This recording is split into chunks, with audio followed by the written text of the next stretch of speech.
Check four.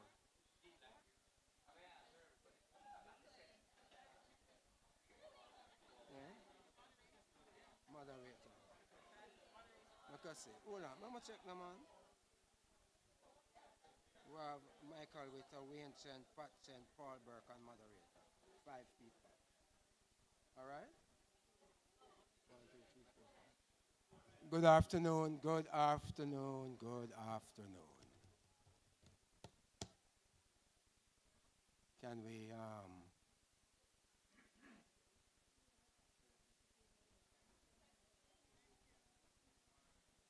all right, we're gonna do the well, first of all, I'm invited to stand for the playing of our national anthem.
Thank you.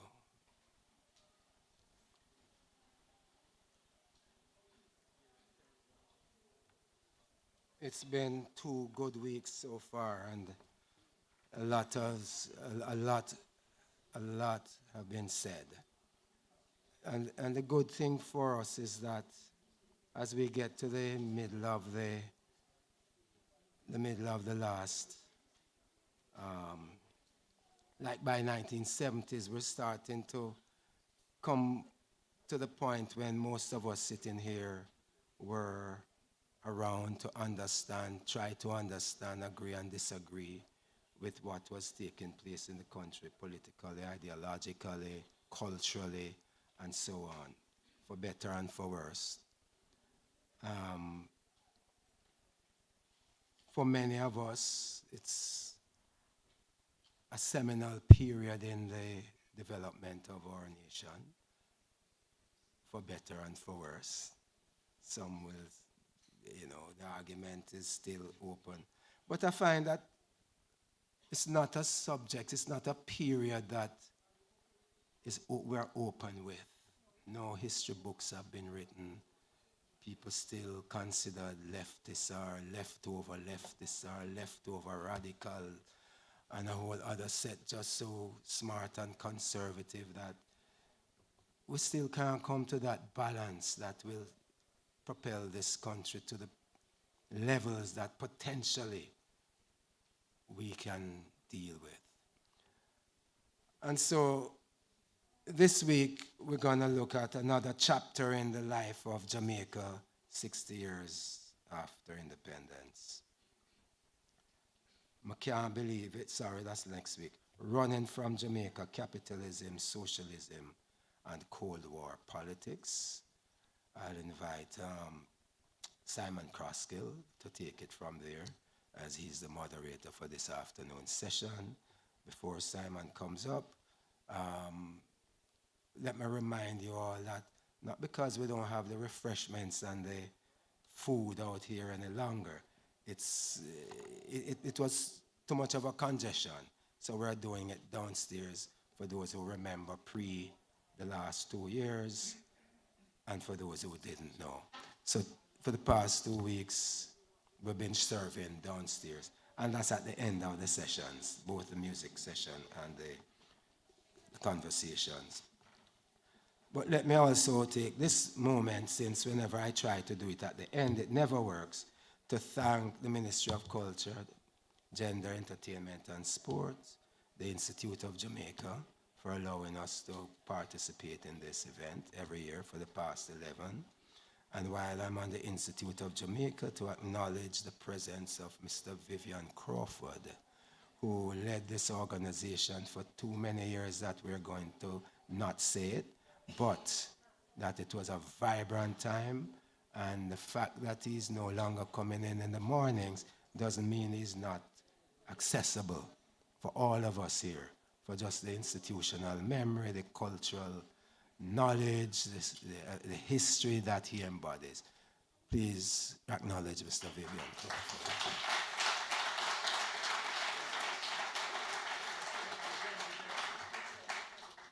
At 4 feet 6 he stands very tall, very tall.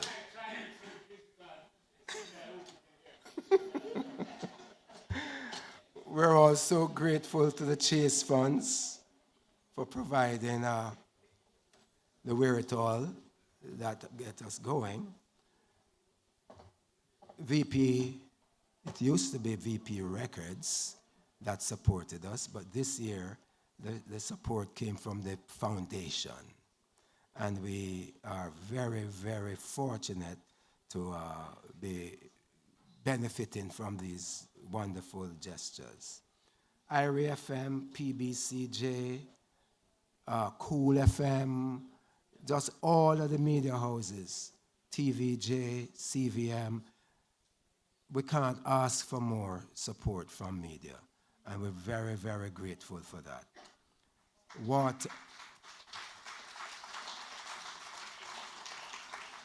Yes, because sometimes we get on them case, Water, which is Wysinco, Linstead Market outside there serving up some nice products of theirs, which they have been here from the onset.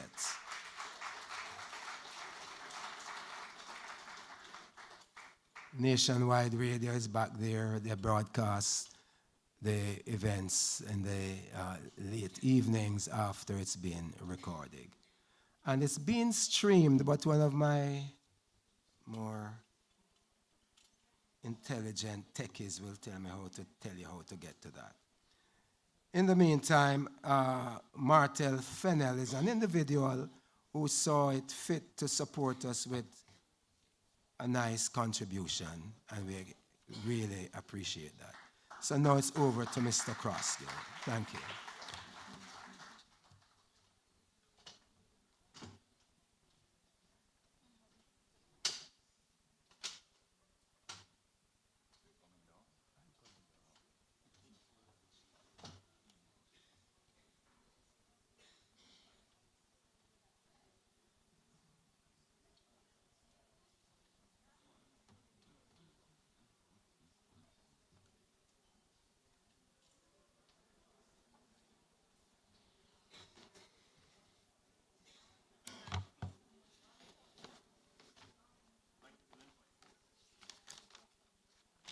Good afternoon, everybody.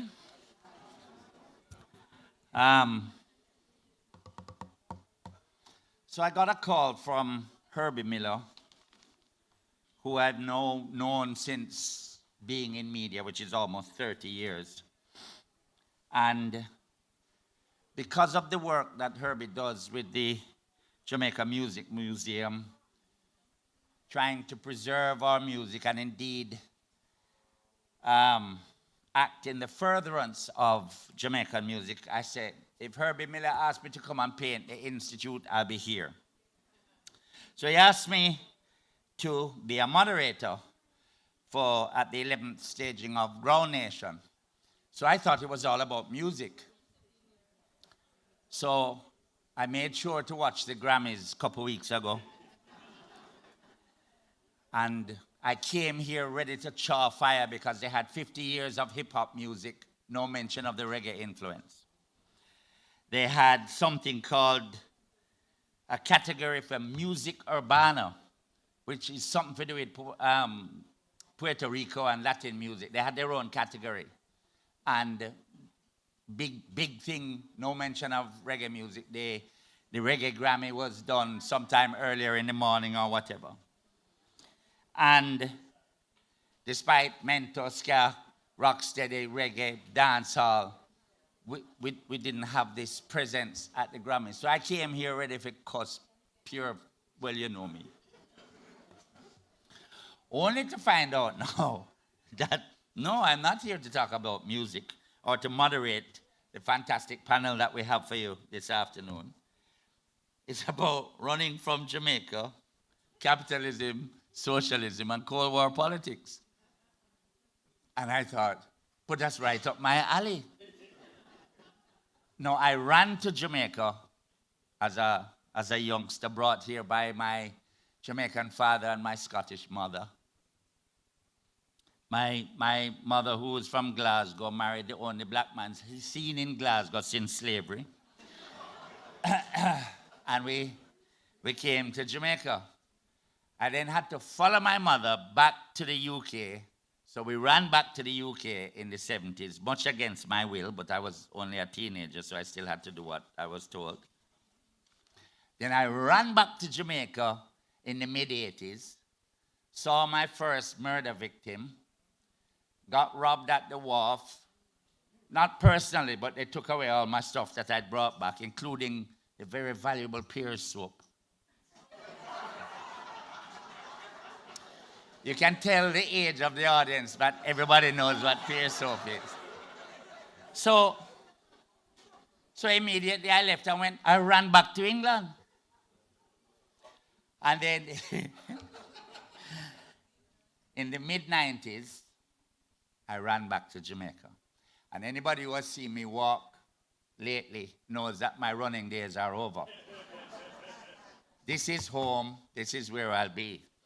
But as Herbie alluded to, and again, when I look at the audience, I realize now that I'm in the right place, because most of us, and certainly for me, my politics was formed in the 70s, and with that eternal battle between good and evil, capitalism and socialism, and of course the Cold War. And it was not until I actually, on one of my runnings back to England, that I got to see Jamaica from outside and to see the impact of the West on, I guess, our lifestyle, our daily lives here in Jamaica. In those days, we used to protest. I saw the protests, the riots for Walter Rodney. Now the youngsters only protest if them carnival costume don't fit. So it was, to me, it was a fascinating time between 72 and 80. 76, I thought, was the greatest year I'd ever seen for a number of reasons, but including politics. But a lot of people had run away, which left a lot of girls here in Jamaica who had nobody to deal with. And again, I'm looking around here and I see my cohort is here, so I might get lucky later on today. All right, enough of this rubbish. Let's get down to the real business and people who have had an impact on people's lives over the years. I'm speaking. Where's Herbie? What am I to do? Invite them up here? So let me start then, and let me introduce them and ask them to come up. I thought of, how do I do the introductions? Do I do it by age? Do I do it by people who have my color hair? Do I do it by ethnicity? So I don't know. So I just did it in this order. Pat Chen is here with us. She's a founding member of VP Records, one of the greatest record labels in the world, and recognized, and has contributed, as you all know, to the development of Jamaican music. So Pat, if you can come up and take one of these seats. Maybe I am doing it by age. Professor Michael Witter, who serves two things, age and the same color hair, although he tries to disguise it with that ever-present beret, 47 years a lecturer at University of the West Indies.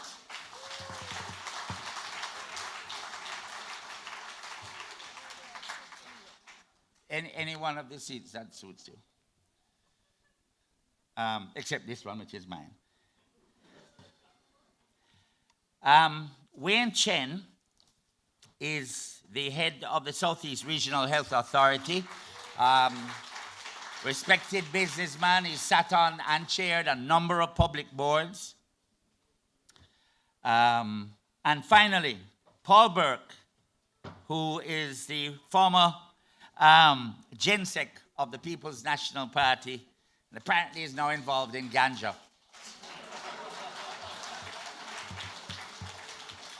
Attempting to regulate the industry, not necessarily to smoke it out. All right, so as I say, our topic today is running from Jamaica, capitalism, socialism, and Cold War politics. So let me do it now in reverse to get their perspective on that period in our development, what the impact was then, and if indeed it has shaped Jamaica today. And I'll start by asking Paul Burke to talk to you.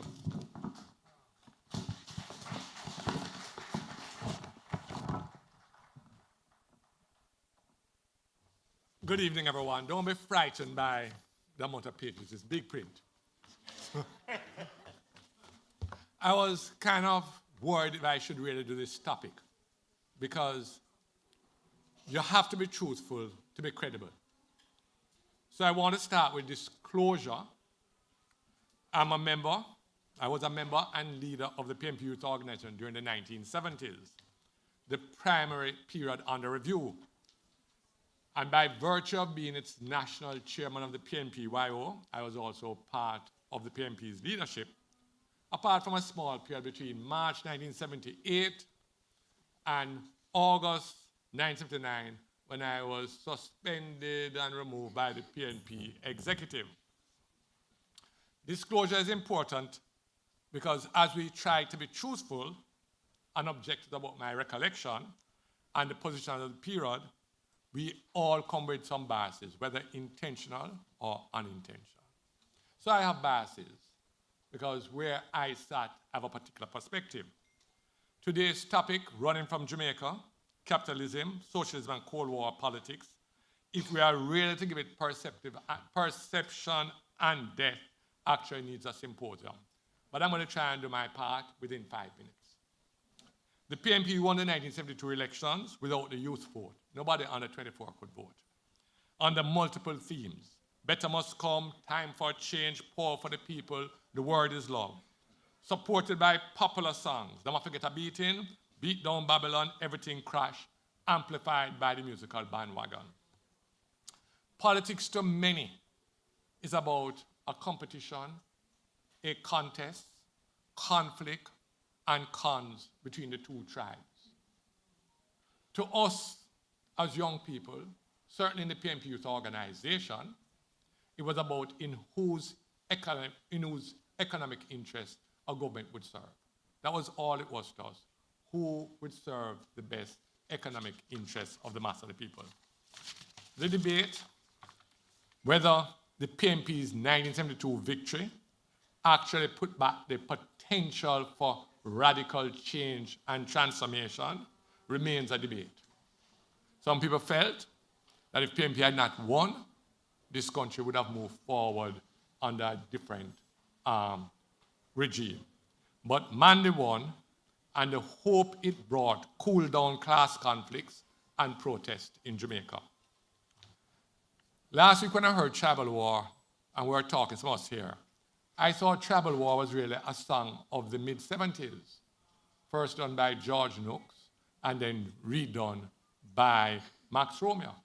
But when I got in touch with Ibo Cooper, he said to me, no, Roy Hansen did it in 1971, which I was unaware of until last week. But I want to go post-72 and say to you, the reactions and resistance to the long overdue and much needed reform started in 72, long before any declaration of democratic socialism. So socialism was not a factor. There was reaction and resistance when the Mandela-led PNP government announced increased property tax for idle land in Jamaica. There was actually a revolt by the Western big landowners about it. There was revolt, there was resistance when the PNP announced price controls and set up the Price Control Authority. There was resistance when the Rent Tribunal was established and given teeth.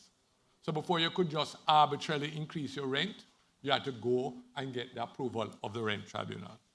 There was reaction and resistance when Michael decided to take up Fidel Castro's invitation and fly to Algiers to the Non-Aligned Conference. There was more resistance, particularly by JMA, when Michael Manley announced that we would send troops to fight in the Southern African Wars. The bold and courageous decision of Barbados, Trinidad, Guyana, and Jamaica to open diplomatic relations with Cuba in 1972, more reaction and resistance. The Minimum Wage Act. Now, I was in the media at that time and was covering it. The JMA wanted $6,000 a week. The president of the JMA had a brassiere factory at 120 or 121 King Street. He was paying his workers $3 a week. Manley announced that it would be $20 a week. And there were the hues and cries about how many people would lose their jobs. So he says, at the time, government pays $26 a week to casually employed people, $30 a week to unskilled workers on the minimum rate. But there are tens of thousands of workers in this country, Mr. Speaker, who draw wages nothing like that. A labor force in October of last year found out, for example, that there are 40,000 workers in Jamaica, note this figure, 40,000 workers in Jamaica who earn less than $10 a week. 40,000. There are 80,000 who earn less than 15,000 a week. And he repeats 80,000. And there are 120,000 who are earning less than $120 a week.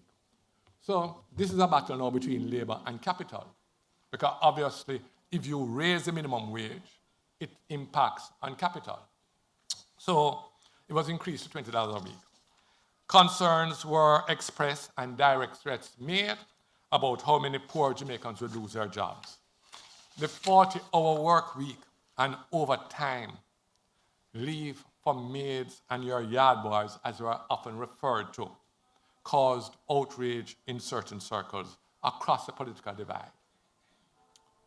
The whole question of the National Youth Service, which moved from compulsory to required to desired, had tremendous reaction and resistance across the political divides. And let me remind you that the PNP's strongest base was in Northern St. Andrew, among the middle class. Alan Isaacs had won that seat by over 7,000 votes, getting 10,000 votes in 1972. So PNP was a middle class, mainly a brown man, middle class, elite, educated party of that era. So we had tremendous strength. The National Housing Trust, and I'm going to spend a little time about this. My father was a PNP person, an attorney, and a lawyer.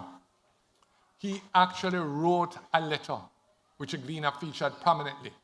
Why should he have to pay any contribution towards his workers' houses? So it went across PNP and JLP. Needless to say, I was totally embarrassed and we couldn't agree on that, right? And free education, which in May of this year we'll be celebrating 50 years of, because people felt the JMA, the Chamber of Commerce, that the country could not afford free education. I was attached to JC as the vice president of the Old Boys Association. And I can tell you, parents moved their children from Jamaica College because they didn't want their children and their mates' children and their gardeners' children at the same school, at the same class. So this went across the political divide. It had nothing to do with socialism. All this took place, reactionary resistance across the political divide before the announcement of democratic socialism. That was announced in 1974, November 1974. The 1976 election victory was based on patriotic themes and anti-imperialist themes. The PNP won that election. The real reaction was not local. That's when the Cold War geopolitical issue started. but manly support for the Cuban assistance in Angola, and the audacity of Cuba to send troops to Africa to fight and repel the South African troops. Now, there's a whole chapter. That is what changed the whole coloration of the United States State Department for our support for Cuban troops. And for those who can remember, in 1975, the MPLA won the UN-supervised elections. UNITA and FLNA were in cahoots with the CIA and South Africa. South African troops were 100 kilometers from Luanda when NATO called upon assistance, and that was provided. Sorry, let me turn it. Angela. No.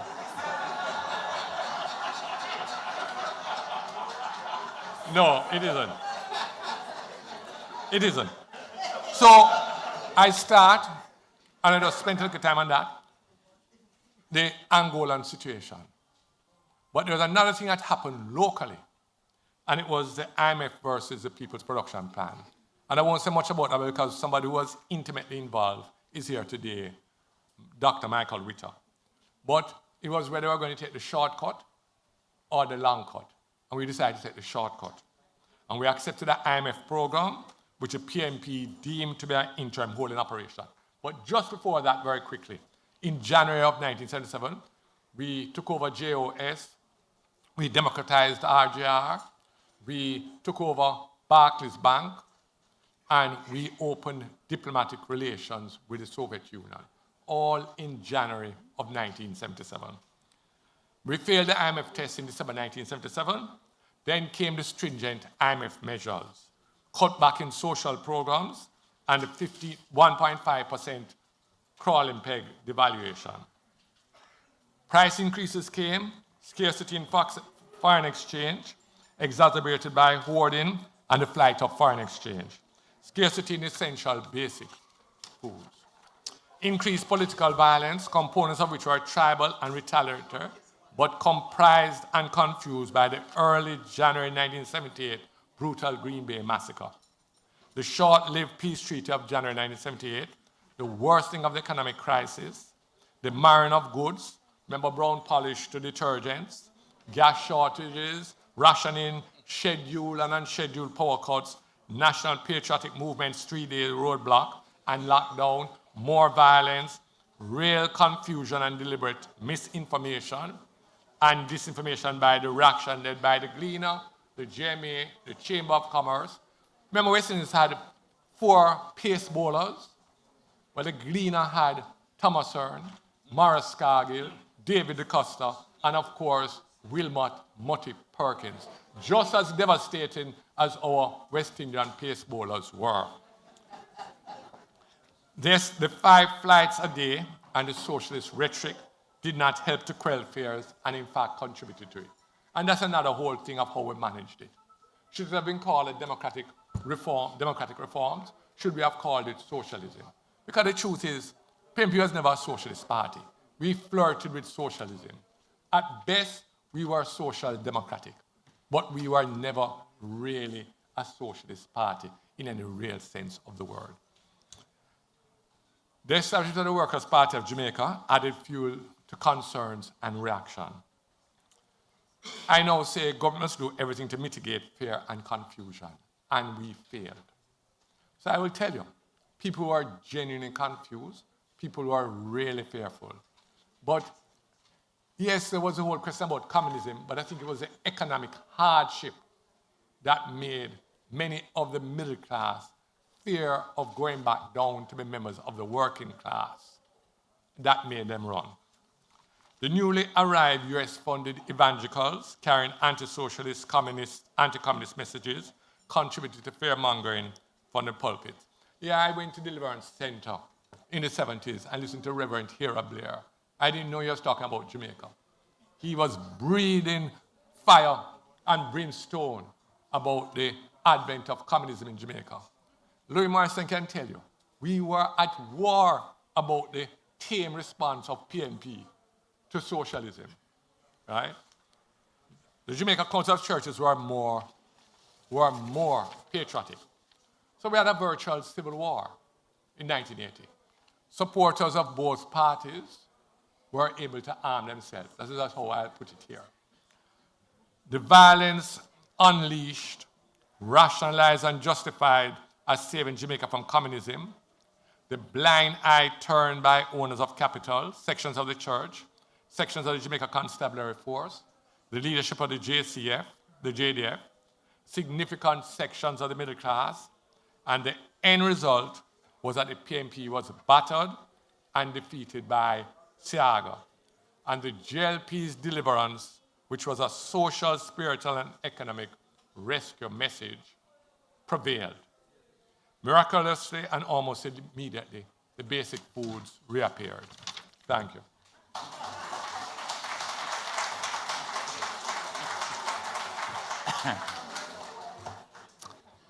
Ah, the good old days. IMF. Even to this day, when I hear the IMF mentioned, my knees knock because I remember the conditions that were imposed during the 70s. I actually thought that flight from Jamaica College took place because I went there in 1972. I didn't realize that it was the political and social dynamic that caused that. Thank you very much for that trip down memory lane. Some people might be listening and thinking, well, that's skewed because it's one perspective. But virtually everything Paul alluded to resonated, certainly with me, because it was just like a flashback reel. So very interesting. Thank you for that, Paul Burke. I don't know what perspective Wayne Chen will bring. The fact that he flirted with the NDM might give us some inclination. But we shall see. Give it up for Wayne Chen.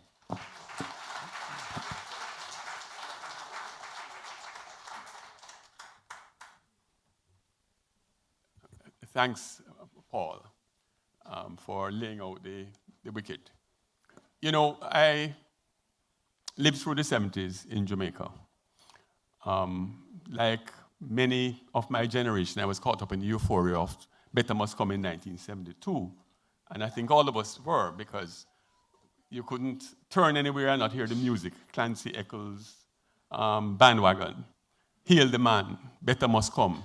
And you know, it was a very heady time in terms of the politics of possibility, the politics of idealism, the politics of really dealing with issues that we recognize even as youngsters were long outstanding. Let me put it that way. But you have to put it in the bigger context. We were in the midst of the Cold War. When I went to UWI in 1976, it was only 31 years after the end of World War II. And to put 31 years in context, 31 years ago, Nadine Sutherland was singing Action with Tell Her Fabulous, and it looks like just the other day. Sorry, Nadine, to call you out like that. But at the end of World War II, Winston Churchill famously said that the war has to go on because we had defeated, and we, meaning the West, had defeated Nazism, fascism, and now it was time to give some attention to communism. So the Cold War started as soon as the last hot war ended. And how did that affect us here in Jamaica? How did that affect the colonies that we were at the time in the 1940s, striving for independence, looking to cut our ties with the mother country? The fact is that we had two forces really working, some will say against us, but that we had to contend with as a small country, small colony striving for some measure of independence in the sphere of influence of the most powerful country in the world and certainly the most powerful country in the West.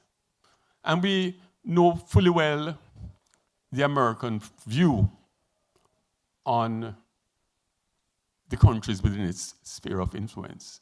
So it was a huge trauma when the Cuban Revolution succeeded, when Castro, after the revolution, declared himself a communist, and that he was a communist forever.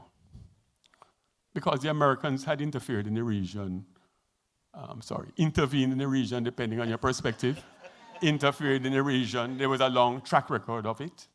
I mean, in 1954, when Jacobo Arbenz in Guatemala embarked on a campaign of land reform, he was overthrown. I think Cheddi Jagan in Guyana, and people tend to forget, he was thwarted twice. In 1953, I think he lasted 100 days in office before the British intervened and changed the constitution to get rid of him because he was a declared Marxist. Again, in 1963, I think it was on the eve of Guyanese independence, and you can check the British Records Office. The British and the Americans intervened to ensure that Cheddi Jagan did not become the first prime minister of an independent Guyana.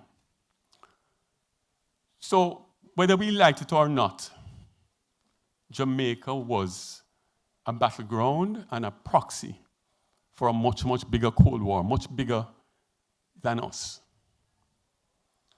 And it played out in different ways. And from time to time, we had warnings of where it could go, and certainly we had hints from our old colonial master and new, some would say, neo-colonial master, as to the guardrails or the parameters within which we could work.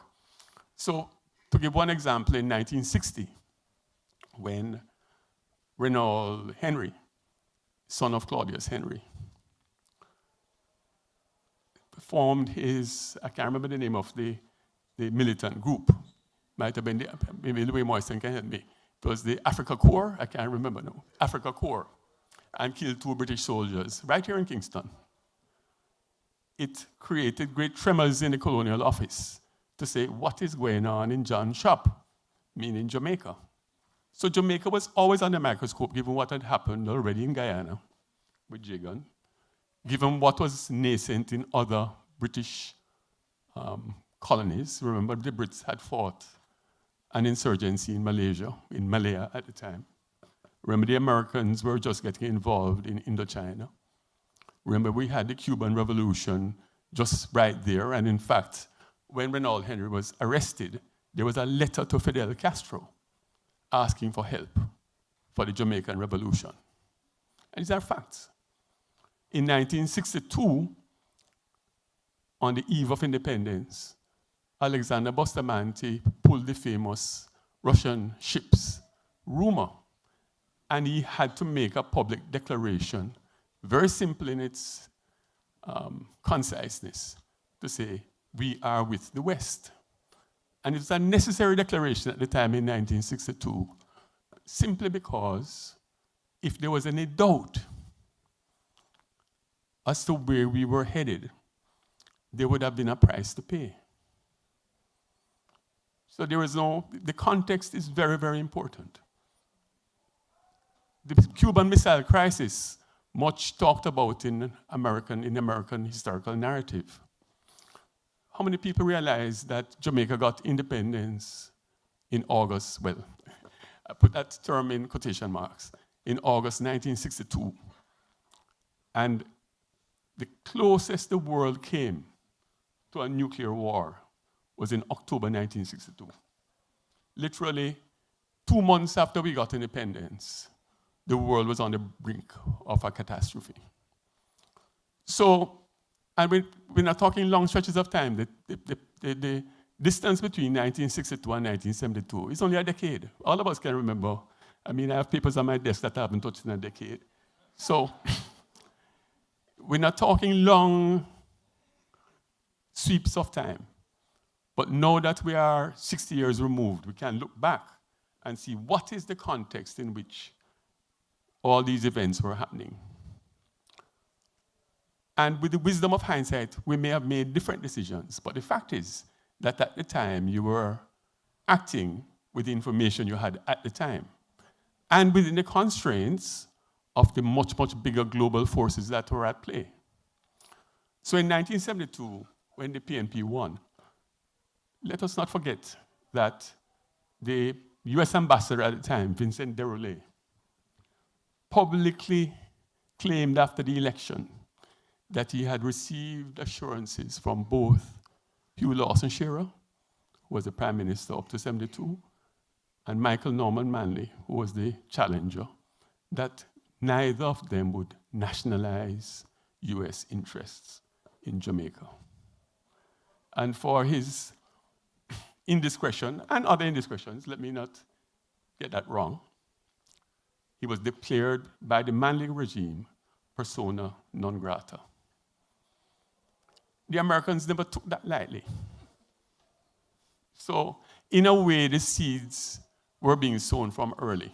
Separate and apart, of course, from, as Paul will point out, the quite reasonable, given Norman and Michael's own history, given his tenure at the London School of Economics in the 1950s, with other colonial leaders of the time, came under the influence of people like Harold Lasky, Fabian socialists, Keynesian economics. It wasn't in any way extreme, and in fact, it was long overdue in terms of what was needed in Jamaica in terms of reform. There's one other thing that we tend to ignore when we look at Jamaica in the 1970s. Between 1948 and 1968, but primarily between 1948 and 1962, Jamaica saw the greatest period of emigration at any time in its history. About 200,000 Jamaicans, or about 10% of the population, left. And people like Mikey Witter will tell you that it was a safety valve. Because even as we had rapid industrialization in the 50s, it was very capital intensive, and we were not producing jobs as quickly as we ought to have to keep pace with the growth in the population. So when that safety valve was closed in 1962, because after 1962, it was really only the children of the Jamaicans who were allowed to go to the UK. Simon was lucky that his mom was a Brit, so he got off lightly. But think about it. In a decade and a half, 10% of the population leaves, many of them young, unemployed, rural. When that safety valve was cut off and people gravitated to the urban centers, you also had the greatest period of rural-urban drift that you did. Sorry, migration, not drift, that you had in the country. So you had different forces building up. The external, meaning we're in the US's backyard, the local demographic, and the aspirations of a whole new generation of Jamaicans wanting better than their parents had enjoyed. At the end of the 60s, Jamaica had seen 20 years of the most rapid economic growth, virtually, of any country in the world. If you look back at the Norman Manley budgets of the mid-1950s, Jamaica's economy was growing at that double-digit rate as we brought in the bauxite alumina infrastructure, as we built the new hotels, as we built the highways, as we built the factories, the import substitution program. In 1968, when the Alpart bauxite alumina plant at Nain was completed, it was the largest in the world. In 1970, Jamaica was the world's largest exporter of bauxite and alumina. But the wheels fell off the car because of all the forces that came into play. And yes, Jamaica became a huge battleground. In 1975, when Henry Kissinger came here and he spoke directly to Michael Manley, and he said, do not intervene, do not declare a position, do not say anything about the Cuban assistance to the MPLA in Angola. When Michael Manley came out in declaration, declared his support for the principled support of Cuba for the liberation forces in Angola. We paid a price. In 1976, if we want to doubt that Jamaica was a Cold War battleground, some of us will remember the Cubana bombing of 1976, where a Cubana airliner was blown up by CIA-backed terrorists off the coast of Barbados. And that was October 1976. But many of us don't remember that that was the second attempt to bomb a Cubana flight. The first attempt was here in Kingston, 3 months earlier, in July of 1976. Fortunately, the suitcase carrying the bomb exploded before they could load it on the airplane. It exploded in a luggage hangar at the airport at Palisados. I wouldn't get into the nitty-gritty of who armed who and the gangs that were fighting. I think Paul touched on it. But if we want to understand the importance of the struggle in Jamaica during the 70s and the amount of heat it generated, recall too that when Ulysses Estrada became the Cuban ambassador here, Estrada wasn't sent here as any ordinary diplomat. By his own memoirs, he admits that he came, his role before coming to Jamaica had been to go to different countries to help with the revolution. His lover died in Bolivia in 1967 on a mountain with Che Guevara. So it wasn't a one-hand clapping. Jamaica was a battleground. How did it play out? I was a little boy growing up in a country shop. And Paul says that basic food became, well, I know we weren't hiding any basic food. Basic food was short. There's just a fact. And there's no business, if you were to think about it, how much hiding could you do? Because it must accumulate over a period. And these are perishables. None of us would have had sufficient capital to have accumulated enough basic food to sabotage any program. And I don't know what went on in Kingston. As I say, I'm in Christiana and in Mandeville. But I can also tell you that the shortages continued after 1980.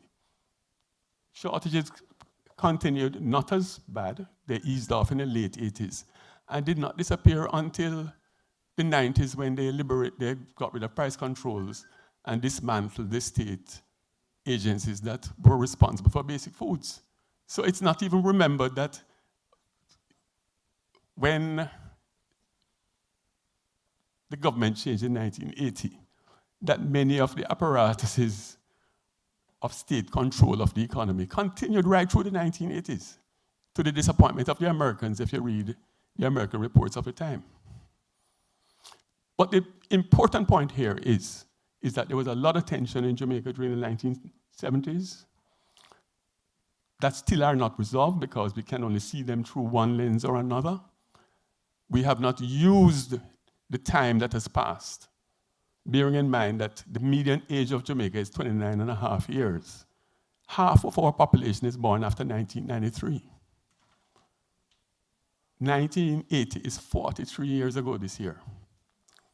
3/4 of the people were not even born, so it's a long historical memory. When I was thinking about World War II in 1976, I'm thinking about movies like The Dirty Dozen and only what you see in Hollywood. Longest Day, the Bataan March, things of that nature. It was all in the movies. So can you imagine when we talk to our young people now and tell them about the 70s, you're talking about what would have been the equivalent of World War I and the turn of the century when I was on campus in the 70s. But the fact is we need that recollection and we need that reconciliation. The last point I want to make is it was a traumatic time for Jamaica. But what I've noticed traveling in the Caribbean is other countries that have gone through similar traumas have had what I would call a similar forgetting. Because we want to live together and we want to live peacefully. And we either forget or we put it through one set of lenses and not step back from the picture and say, why did this happen the way it did? And why do we reflect on it that way? When I went to Grenada for the first time and I said, let me go and try to piece together what happened between 1979 and 1983 during the Grenada Revolution. It was an important thing because in 1979, I was helping a friend of mine on campus, a Trinidadian journalist, do a survey on how we view ourselves. A survey on how Caribbean people looked at each other. And in the middle of the survey, I was helping her, the New Jewel movement succeeded in deposing Eric Gary.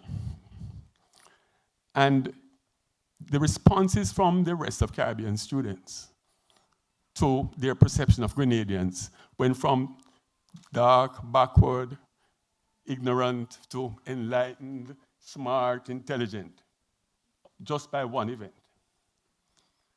Going to Grenada, who have had two traumas, the first and the second revolution, people just don't want to remember. A few years ago, I watched a film at the Trinidad and Tobago Film Festival made by a young Surinamese filmmaker. And she had left Suriname with her family after Witter wiped out. Am I allowed to say that here? Wiped out all his political opponents. And when she came back to Suriname, she couldn't understand why nobody wanted to talk about it.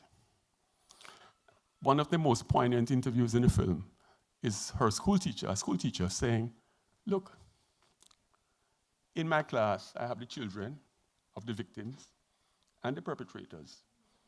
Why would I raise it in class even though it's a history lesson? So it can be a painful thing to recollect, but I think for the sake of ourselves and our children, we need to have that truth spoken, wherever it lands. And different ones of us will have our different truths. Me as a shopkeeper, I can remember one of my classmates in natural sciences at UWI who got the news that her mother had been shot dead in her face at the supermarket on Mountain View over a pound of rice. Some of us will remember that incident. So we have lived through a lot, but I think we need to have that reconciliation. Thank you.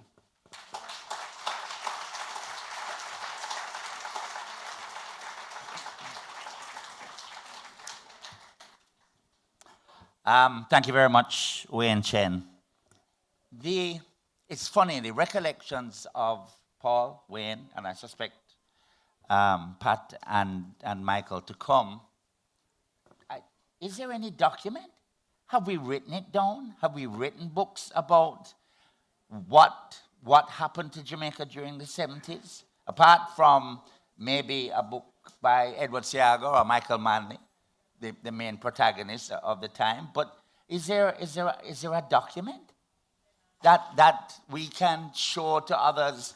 One, about the role that Jamaica has played in the geopolitical situation, the importance of this little rock. Because maybe if we did, it would help to improve what I always complain about is a lack of self-esteem in this country and who we are and what's good about us and so on.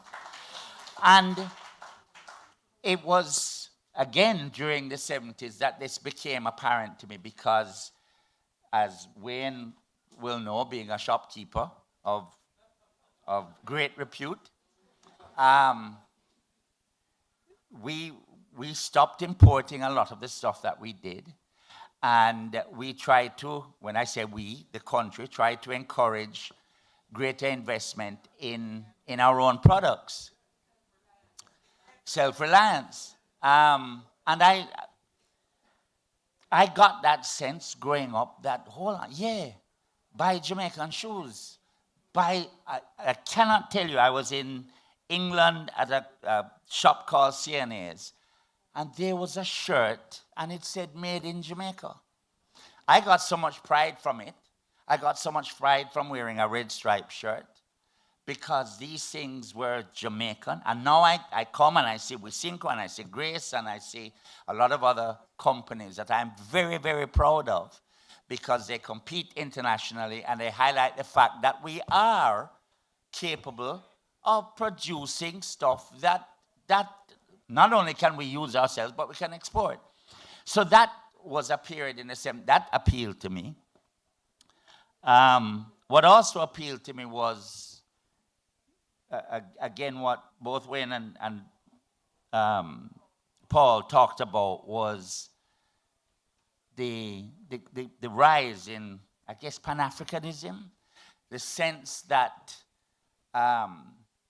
this region was interconnected and had the ability to influence what was going on in South Africa, what was going on in the... Is anybody here from the United States? Because it could get a little tricky later on. We don't offend nobody. We're talking about capitalism, socialism, and the Cold War.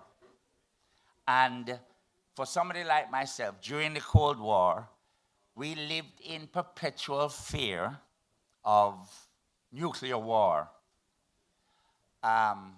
We talked about the Cuban Missile Crisis. But there's another fear that I had. For some reason, I had a lot of friends who were Jehovah's Witnesses.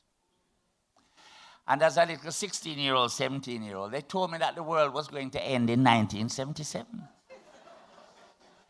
And it was easy to believe them because you had maniacs with their fingers this close to the nuclear button and who seemed intent on mutual destruction.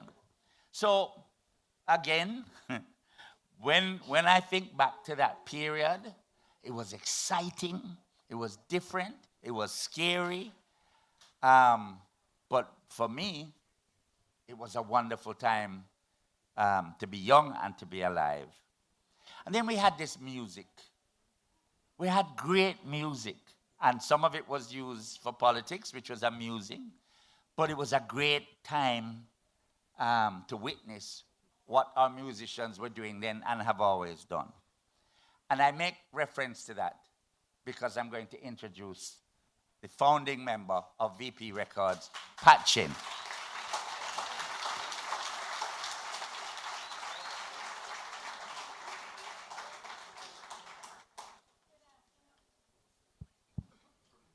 Good afternoon. Please excuse me for sitting down. I have a bad knee. And I'm the youngest of all the crowd here. I'm sure. I'm very sure. Well, my story is a little different because I'm bringing joy to the people. And I've always done that for my 60 years, the joy of music. And how, wherever I go, I can see how much of our culture, Jamaican culture and music, has inspired people and bring them joy in their lives. So I didn't do much in the politics because I was so busy having children and running a business. But I know in the 70s it was very, very hard. I'm the one also that ran, and I ran to America. My kids were, one was 12, one was 14, and Chris was 17. Very hard leaving my country that I grew up. Community, family, friends, record producers, record singers, that we all lived, breathed, eat, everything in my community at 17 North Parade. That's where I'd started 20 years before. Very, very sad time. But we just couldn't live the way. Every day we have to draw down the shutter. There was so much unrest, crime. The people was running. It was a hard time for us. So my husband and myself, we didn't even think. We just said we have to leave. And I know a lot of the producers who was doing music at that time also left. You have Channel One, Joe Gibbs, many producers and companies in the music business left also. I stayed there for 45 years in America, but it was not easy. I had to start 20 years backward, finding where to put up my little shop, where to send the kids to school, didn't understand the culture, the money, or anything. But we survived. And today I'm happy that I did stay there, although my heart was always back home. And 99% of our products are Jamaican products. Reggae music and my culture. So I haven't really left Jamaica mentally, although I live there. Jamaica is my first country, and I'll always know that Jamaica is where I was born, where my parents was born, where my roots are in Jamaica still. So going back in 1977, it was a hard time because we didn't understand the politics, but the songs tell you what's going on in the country. You can't fool the youth, better must come, legalize it. All those songs came out during that time. And the music was like a newspaper telling you all what's going on in the country. So my story is that I really followed the music. I didn't have anything else when I got to America but just my music, Jamaican music, reggae music. And that's what I continue to do, to spread my culture and Jamaican music all over the world. And I should say, when I travel and see how much people appreciate Jamaican reggae music, it makes me oh so proud. Little Rock has had so much impact throughout the world. I am happy and very blessed that it is also my culture. A lot of times people said, how does this Chinese woman know about reggae? Really, truly. But you know, I am Jamaican first. Because in Jamaica, we didn't know about color. Our children grow together, we eat together, we work together. So I've always said, out of many one, I am always being Jamaican first wherever I go. I should also say that continuing in the music business is what we have been doing. And every now and then, whenever Herbie invited me here for the second time, I said, Herbie, what am I going to talk about? Because I've told everybody already my story. But he said, come on, Pat, come on down. So I brought my son with me, who he was only 17 when I left here. And we were up there 45 years doing the same thing. It was a hard struggle. Even I remember back certain years ago, they didn't allow us to export Jamaican music. So what I had to do is borrow their stamper, count off their labels, press the record there, and bring back their stamper. Stamper is a little thing that you press the records from. And then take back their money and give it to them. That is how I survive in my culture. Because I knew nothing else but music. And I'm so grateful that I was able to spread Jamaican culture and music all over the world, and will continue to do that. And it brings joy to people, you know. I'm proud and happy to see how much the music has inspired people and bring joy to their lives. And that's what I realized when I started with my husband, and that was 60 years ago. I was a nurse, but my husband used to change the jukebox records. I'm sure you all know what a jukebox is. You put a little quarter, and then you punch it, and you punch it. It was all R&B. We didn't even have Jamaican music. It was hard to play. It was hard to play Jamaican music on the air because they were so used to the R&B and the American record. Even when my husband made independent Jamaica, and all the hits that they were made hits in England before we knew that they were hits. And they didn't want to play them on the radio. We have to, the street forced them to play, the sound system. And as I said, the people of the street was the one that bring the hits and continue to play the music. So the radio stations were forced to play the music. And That's where my story is. Continue to do the same thing that I've been doing for 60 years, spreading my music and my culture to bring joy to people. And at the same time, I create my foundation a little before the pandemic. So my foundation is to give back to Jamaica, the musician, and to bring them up, to expose them to the world, because we have the best music throughout the world. You know that.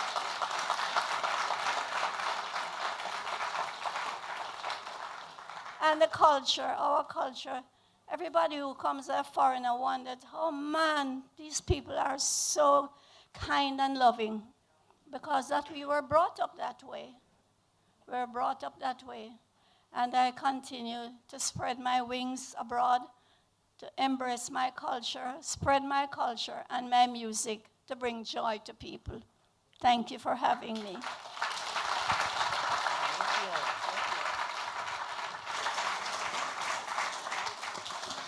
Thank you very much, Pat. There's a young girl in the front here, and I saw her, said to her, "What's her record?" And when she mentioned the jukebox, well, it's bare confusion. By the way, what does VP Records use now? VP Records, it's my husband's name, which is Vincent, and Pat, which is Yeah, but Pat. you don't have records anymore. So what do you do? Oh, I see. You send a Well, waveform or? We are now in the digital age, where you could just, all over the world, your music can reach there. You don't have to. No, I pack the teach music all the while, so I know that part. But how does a record label function now that we don't have records anymore? No, Streaming. we don't have, but we don't have CDs. We don't have the little 45. Even CDs. Everything is gone. It's digital. It's digital now, and it's worldwide that way. And it was a hard transition, but Right. we have to get in the know of how it's done. Gotcha. I'm on TikTok, by the way. Not only that, but if you go on TikTok, you will see people who have no idea about Jamaica doing Jamaican dances, voicing what they do, lip syncing to Jamaican songs, comedy, cooking Jamaican food, not from Jamaica, but from everywhere else in the world. TikTok is the greatest thing, man. TikTok, well, she recognized the TikTok now. Yeah. I used to do a fairly popular morning program called Smile Jamaica with my brethren Neville. And one week, a manager from a company called Leader Mode came and showed us the shoes. It was a shoe company. I don't know if they're still in existence. And they brought a pair for Neville and myself. And the only way that shoe mash up is my daughter had a rabbit, and the rabbit eat off the whole of the shoe. I wore the shoe constantly, and it lasted forever. It was made of antique leather, very trendy. But I asked her, the manager, about how well, because I'm going back to my thing about Jamaican products, how well these shoes were received. And they were designed, nice designs, very trendy and so on. She said, well, the difficulty is the shoe stores won't buy them. And I go, eh? She said, yes, the shoe stores will not buy them, so we have a difficulty. Well, Crossgill puff up his chest and said, make I tell him something. If you go into a shoe store, ask for Leader Mode. If they don't have Leader Mode, come out and go somewhere else. She said, she called me, and 2 weeks later, she said she couldn't handle the orders. She said everybody was, if it's even 2 pair for having the shop, just in case somebody said, you have any Leader Mode shoes? Yes. So eventually, she said even people who owed her money were paying up their bills, and they were ordering the shoes. I think I think part of the problem is, and it's, yes, we had what happened during the Cold War and the pressures put on us by the West and so on, but sometimes we just stick out the foot and shoot it off. We now have a ganja industry. We've had the Cannabis Licensing Authority since 2015. We have had 4 chairpersons of that since then, right? We don't export any ganja. We are losing ground to the Canadians and other countries. Why? Why? Why? I'm not a smoker, but I'm not stupid either. Why is it we aren't capitalizing on so many of these things? Where is Herbie? Herbie Miller is the director and curator of the Jamaica Museum. Now, the Jamaica Music Museum is a music museum largely in name only. Because if you go down there, you'll see 2 guitars and you'll see some things from Bob Marley, etc. But where is the proper investment in our sporting history, our music history? Where is it? We're not good enough? When Chen is an entrepreneur, where is the entrepreneurial class that says, you know what? I'm not going to rely on government to build that museum. I am going to invest in it. I am going to put the money into it. And I'm going to put it down in Mobile so that the tourists, when they come, they can go and see Bob Marley's brief or whatever. Just like when you go to New York or you go to London and you see their history and their culture laid out for everybody to understand. We have to do we have to do better. I'm preaching, brethren, I'm preaching. When we talk, when we mention the war, and people called my program now and said, but yes, in the 70s we did. I said, do you know in the 70s it was 50 years ago? It's 50 years ago. They are picking around who don't even know what you're talking about. Michael Witter has been a lecturer for over 47 years. Anybody? And then Pat talking about 6 years. I don't get it. I don't know how one can do them things for so long. All I do is talk for a living, and I'm tired already. But Michael Witter has played his role in shaping the minds, helping to shape our society, and of course, shaping that beret that's been on his head probably for about 70 years. Give it up for Michael Witter.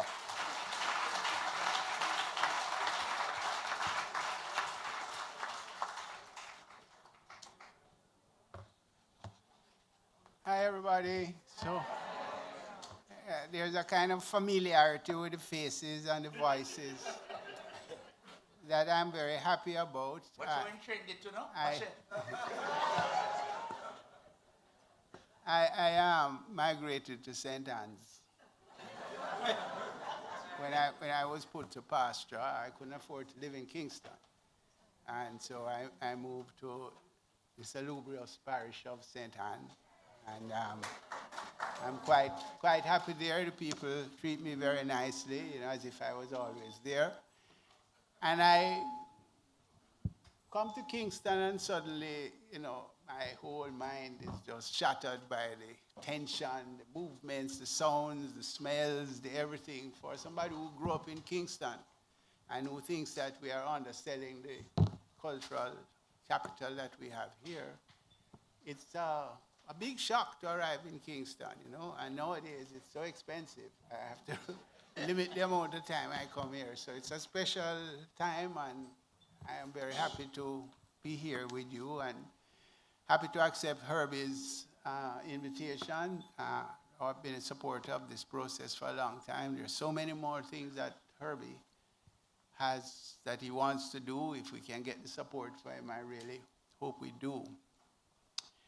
I was asked a difficult question, as you see by the title here. Did the musicians run during the Cold War of the 70s in Jamaica? And I tried to answer that. I feared and was happy that the discussion would be much wider. in many ways, I have a lot of unresolved issues with the 70s for many reasons. But one of the things that strikes me is that when we talk about the 70s, if we are talking about the 70s in the sense of change, in the sense of an attempt to change the way in which we did things, it was only 3 years. And it was 3 years of intentions, not actions.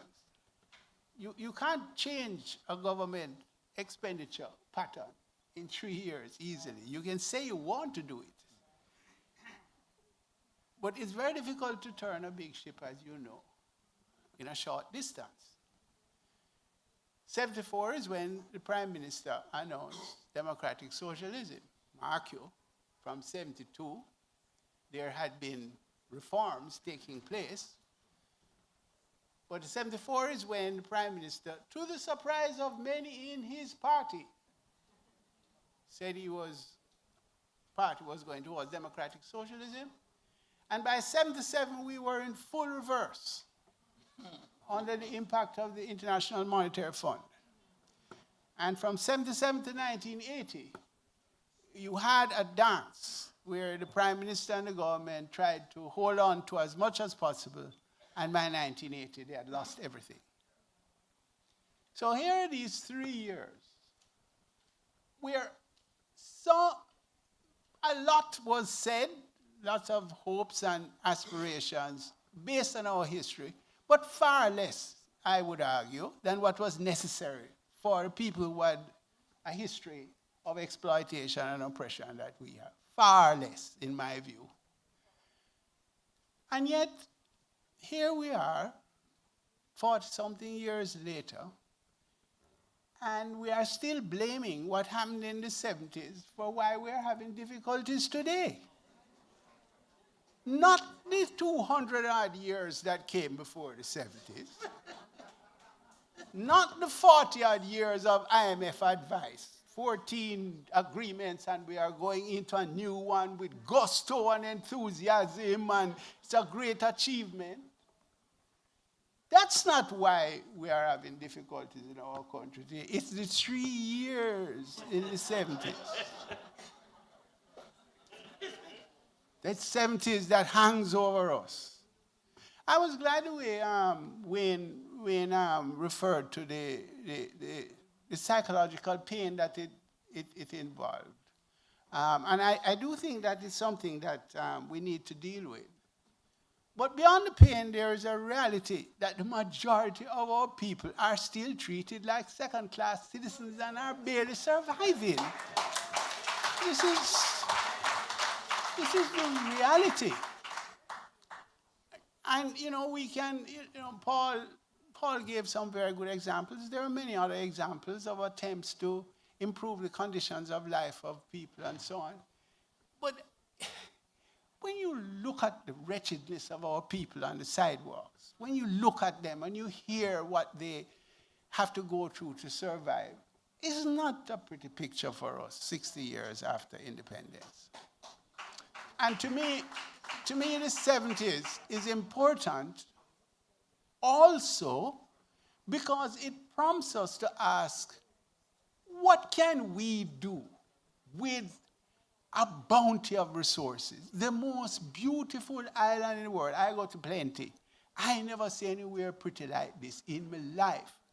After centuries of abuse, we stone mango tree, Can you think of that? What kind of relationship you have when you stone the tree? And you kill the lizard. And you fling it in the gully. And in spite of all of that, this is the most beautiful place in the world. Are people who go through all of what they go through and still making so much impact in the world? I have a little experience with going to international conferences, big-time conferences, on the margins, as a gopher.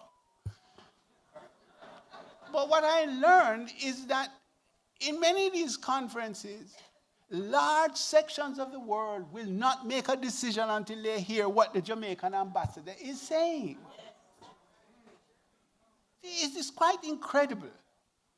Large sections of the world, both the developed, both the underdeveloped and the developed world, we punch way above our weight. And yet, when you drive along the streets and you look at the wretched conditions of our people who have nothing, as well as those who are serving in spite of getting very little, it's very painful.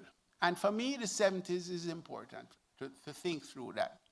I'm currently engaged in research on 18 months of the 70s. The 18 months in which I participated with a group of university intellectuals to try to rationalize the reforms that the PNP government were carrying through, to make sense of it, to make it coherent into a strategy at a time when they were forced by international pressure and local pressures to abandon those reforms. I was involved in that process, and I'm trying to make sense of it. There's a lot that happened there that, have become facts in our consciousness, but is yet to be researched. For example, I'm sure if I told you 800 people was killed in the election of 1980, everybody know that, except how do you know 800 people were killed? Who first said that? Who counted it? But it is lodged in our brain that 800 people died because of the election. There's a lot that needs to be investigated, both in terms of what happened in our country and our perceptions of what happened in the country. Jamaican people have been migrating from the 19th century. We go to Panama, we go to Cuba, we go to Costa Rica, we go to America when them factory them need people, we go to England, we fight the war. Be a stream of people all over the world. Some of them go to Sierra Leone. And when did the immigration problem come? The 70s. Why the 70s? Because the upper classes at that time started to move. And those who identified themselves with those upper classes. Now, I'm speaking broadly here. Don't misunderstand what I'm trying to say. In other words, I am saying that there was a view, and Wayne mentioned it, that it was a good thing to have migration.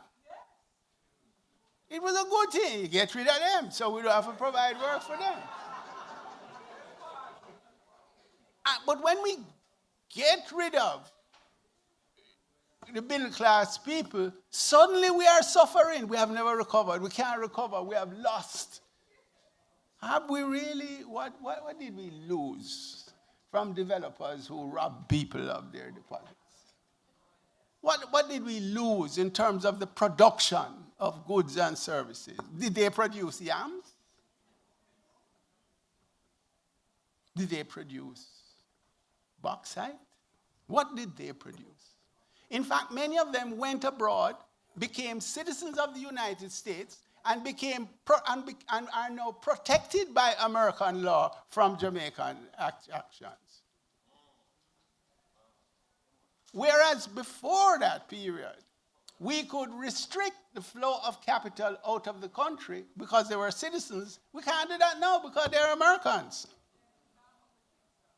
Which means that it opens up another thing we have to think about. What is it when we think about Jamaica? What is Jamaica? If I said to you, how many islands Jamaica have? What would you answer? 1. But we have 69. If we have 69, that means you don't think of the sea as something that's outside of you. You think of the sea as something that's part inside of you because the sea is between and among the different islands that are there. your conception of the place changes from merely terrestrial to include the marine. And similarly with people. Are we thinking about only those who are on this particular island, or do we consider the Jamaicans who live all over the place, like Miss Pat, who are certainly contributing to our identity, our culture, richness that is our role in the world? Do we consider that as part? These are the things I think that come to my mind in this discussion. And I just want to point out that we can go in many directions. My interest is in how to improve the condition of life of the ordinary Jamaican people. And I think that we have been wrong-headed in many ways. And the 70s offered an opportunity for us to think about it. Why are we selling bauxite? First of all, it's soon finished. But why are we selling it? How can you build your country out of selling that which is the country itself? I don't understand the logic there. I do not understand that logic. Why are we not thinking about more, say, agro-processing? Say, the development of our cultural services? Those things that the ordinary Jamaican would be involved in. I think the 70s allows us to, it was a period when we asked those kinds of questions. Right? Ask those kinds of questions. We're not going to get the same answer now, because times change. But it was important. Some of the things will live with us. One of the things that this wicked communist did, was in the 70s, was to propose a plan that say, we are addicts to wheat, dumpling and them kind of thing. We are addicted. But we can't grow wheat. So we said, why don't we, see, the small farmer, them have a habit where them bother them land with sweet potato. So we said, why we don't make sweet potato flour and we blend 99% wheat with 1% sweet potato flour. You give the farmer them a little market, develop the taste over 2-3 years, and then you change it to 98% wheat and 2% sweet potato. And so you go, increasing the share of what we can produce and which would provide economic activity for our people while reducing.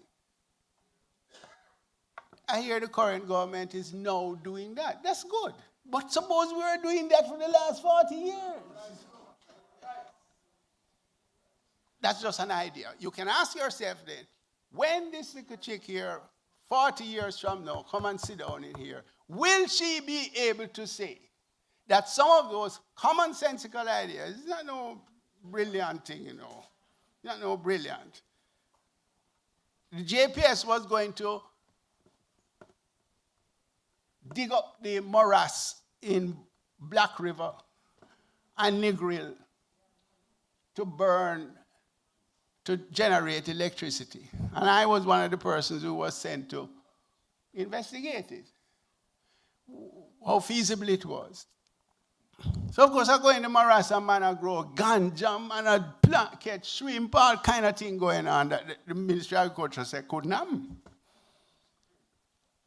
And I was trying to explain to one of the farmers there what the JPS was planning to do in my university style as best as I could, With a different language, their whole conceptual framework is totally different. And the man just looked at me and said, but needless you sell your breakfast for buy your dinner, youth. It is commonsensical. A lot of what was done was commonsensical. Now, I'm going to try to answer the question I was asked. I just wanted a little context to bridge with the very rich discussion that has happened so far,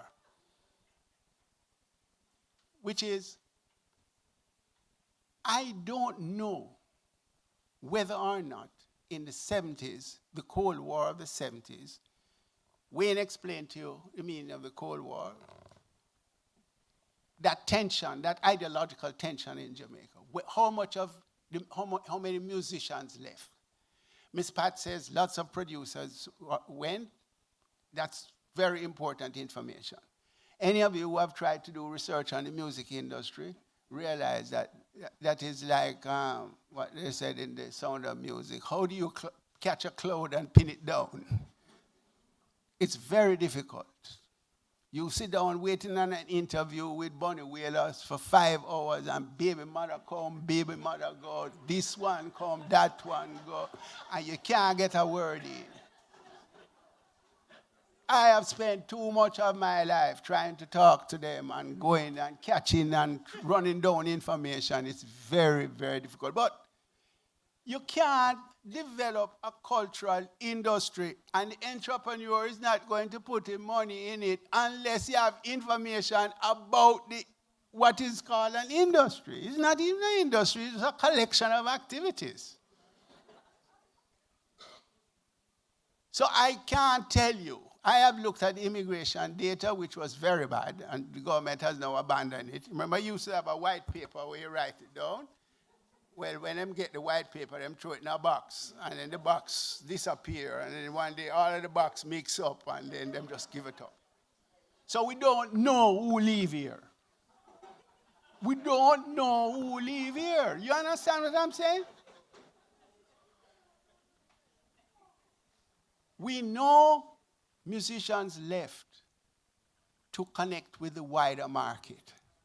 That certainly started way back in the 60s with Millie Small, Derek Morgan, and all of them. And in the 60s, too, the government of Jamaica, you recall, went and promoted ska in the United States. By the 70s, the Wailers and many people reggae was entering the United States through the West Coast, going into Europe, and the musicians were moving abroad. Many musicians were moving abroad. But I don't see, I can't say whether it was flight from the tension that was here. Obviously, there was some.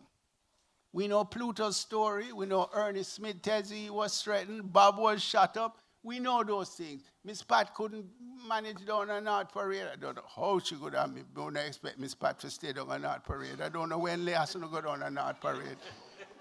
And Orange Street and places like that, right?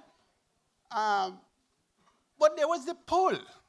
The fact is, our musicians were engaged in the international market from very early.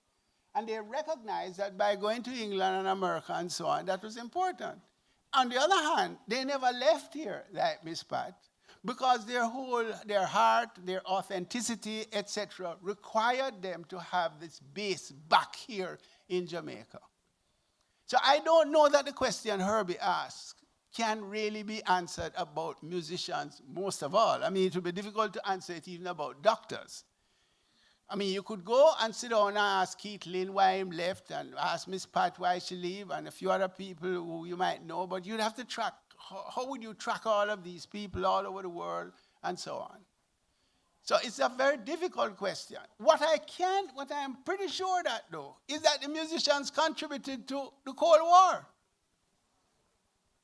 I am sure of that, because from time immemorial, from the days in the slave plantation, when them sing song in them dialects, so back row can't hear where them go burn down tonight, for example. That song has always been social critique, to the point where even the music itself was social critique. Think back of the Scatterlights. The names of the songs, MPLA, Fidel Castro. Just listen to the names of the songs and the cadence, the rhythm of the music that made you feel that, Far East, there was some kind of a reflection going on in this music. So they sang of hard times. They wanted equal rights. When the influence of Rastafari came in and brought in the Garvey back to Africa, black nationalism and issues of equality were all coming out in the music. And what democratic socialism did was provide a label in the political arena for all of these kinds of criticisms of a very unjust society. But I don't think any of them was democratic socialists. I don't think so. I think they saw democratic socialism as an opening, as their ears to listen to what they were singing about. Burning Spear sing about social living. I mean, that's the most you could have get, right? But so I think that the themes of the music contributed to the consciousness of the period, which democratic socialism tried to capture, became a chapeau, became a way in which all of that was going to be expressed. And of course, the reaction to that was to say, well, the man is really, is old-time socialist. This is not a democratic socialist. Mr. Manley used to say, we are all brothers because of the fatherhood of God. So nobody don't listen to that. They are just like the communists in Russia. So it was a deliberate attempt to misrepresent democratic socialism. And listen to me, what I am learning now. Plenty of the PNP people, them was doing it too. A lot of the PNP leadership never bought into democratic socialism for all kinds of reasons. And therefore the notion, I remember asking DK Duncan, I worked very close with DK Duncan, I said at one point, I said, DK, how much socialists you have in the party? He said, well, you have me.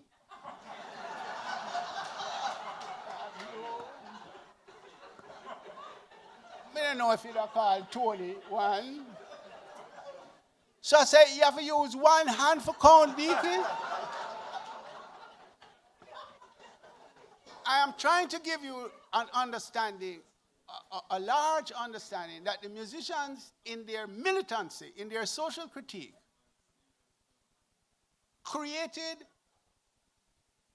the ideological resistance against the old plantation-dependent capitalist society, right?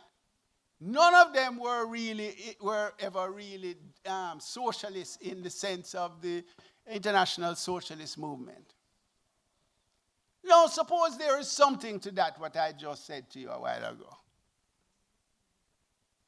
The question is, when that music shift from Better Must Come and start talk about punani, violence, gangsterism, what does that do to the national dialogue? Does that dull the consciousness of the population in the way in which, in a similar way, that the previous social critique sharpened the political consciousness of the time? Is that what has happened in Jamaica since the 1980s? I went back and tried to listen. I find it very difficult to come down to the present. I must tell you, the age thing really holds me when I come down because I am no longer hearing music. It is not even music, some of it nowadays. It is really, to me, it is sacrilegious. Now, I concede that it may be the generation and not really doing anything, but one of the things I would love to do is to really bring back some more music, even if them chatting foolishness, bring back some more music into it.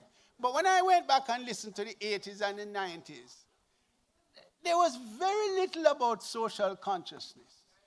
There was more Métis and Punani and a kind of dumbing down of the criticisms that occurred during this period here.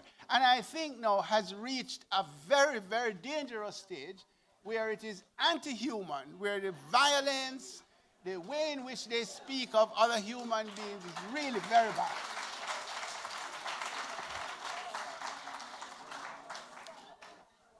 So to answer Herbie's question, I don't know. I've known that many people would have left, and I can imagine that within the musicians who left, those who had access to going to America which would be more the upper classes, there would be a greater proportion of musicians who were tied in with that, not for any venal reason. I mean, Byron used to go to New York and play. He developed an audience in New York. He go to Keathlin, go to Florida, and him find people to sing for. There was a market that they had there. One has to see that. Right? But the vast majority of the musicians, I think, when they did leave, they left it with the kind of momentum of the old working class momentum of going to see a better life, going to foreign to work, going to connect with the global market, and not so much because they were fleeing Jamaica. I think that's important to see that distinction. I am hypothesizing because until you do research, you can't really know. Because it will give you a sense of what the social character of the migration was. Let me just leave it there and we can open up the discussion. Thank you.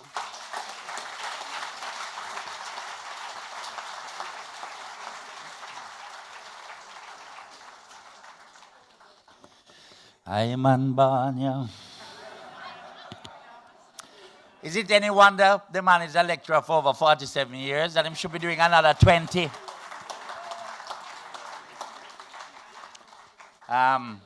Rosemary, how are we doing for time?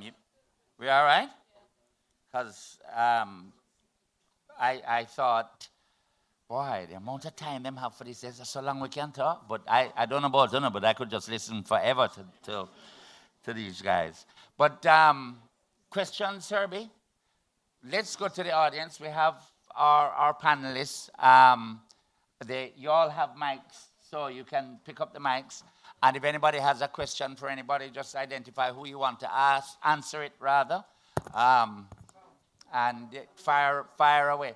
I know, have you explained to her what the jukebox is and that it's not a physical violence or anything like that? So, anybody?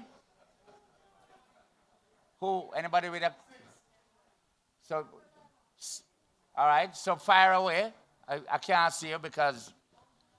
I am Rosemary Gordon. There you go. I don't have a question, I have a comment. Oh. Because when I listen, one word that popped out and I pushed it out here before, Yes. that we are not buying into is the whole idea of self-reliance. Right.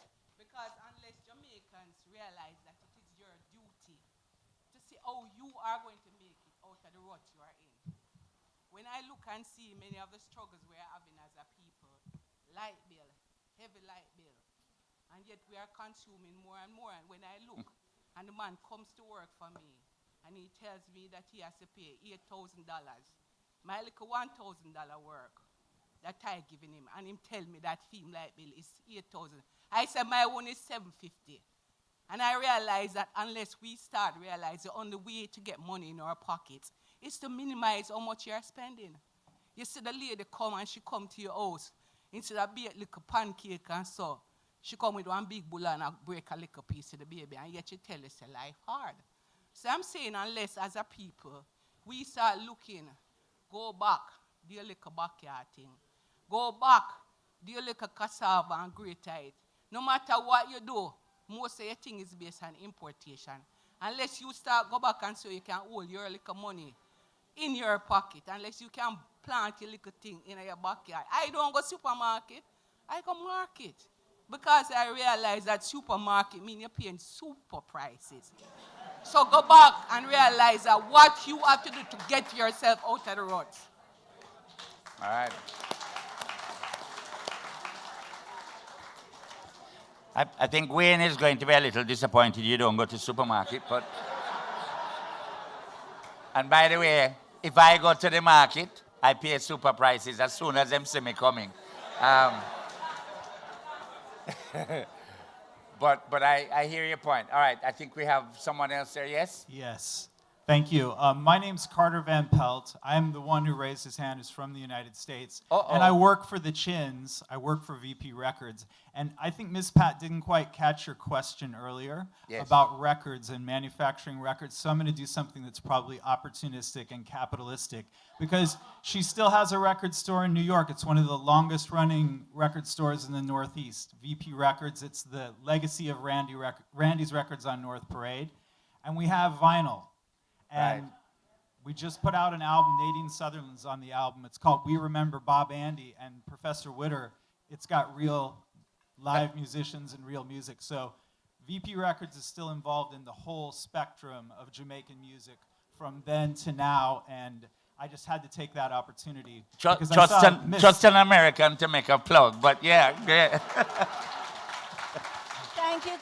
Thank you, Carter, for explaining that point for me. Because I didn't hear the question well. All right. Another question is from the mic. Yes? Greetings. I'm Angela Heron. Some people know me as Sister Bunny.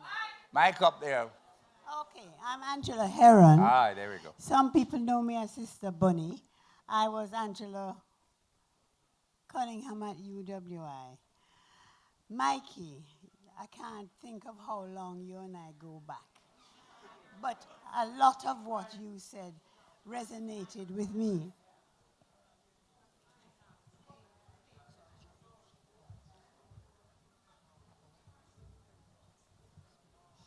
Okay, I didn't hear anybody mention Walter Rodney. I did, actually.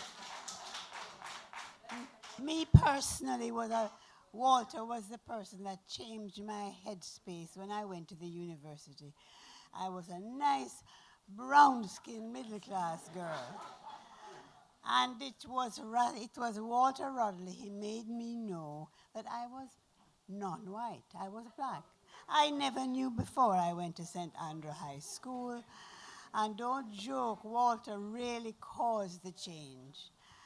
I don't know what else I want to say. Everybody up there I know. I don't know if you remember me. But that the 70s was a how can I say it? A turning point for me.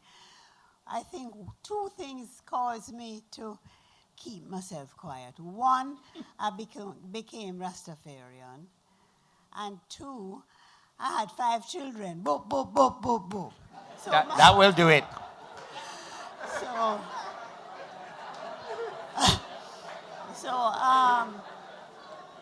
That was my life. I remember everybody else, but I think I just kept myself quiet because of what took place in my life, the children and 12 tribes. So that is it. I don't know if anybody wants to remind me of what I don't remember. All right. Thank you, Angela. When Angela started, I thought she was going to make a revelation about Michael Witter, which might have been embarrassing. I'm glad that didn't happen.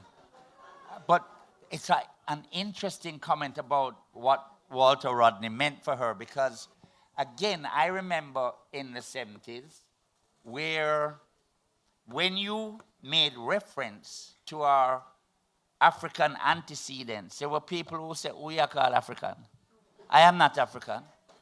There were members of the brown ruling class who didn't realize that they weren't white until they went to the United States and went to Europe. And that was also something that seemingly took place during the 70s. I didn't realize that it was only about 3 years. It seemed like that period was way more longer and impactful. Okay, who have I got there now? I'm Archie. And stand up, Archie.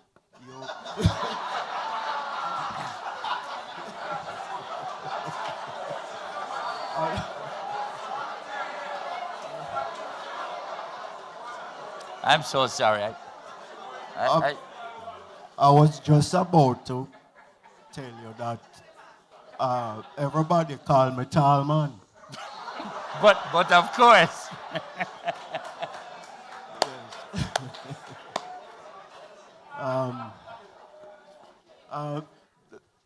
You had asked earlier if there was any Americans here.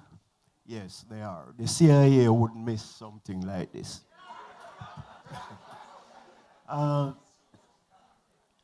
Michael, I would like to ask you to tell us, in your perspective, why is it that our people, especially our working class people and so on, is no longer to protest?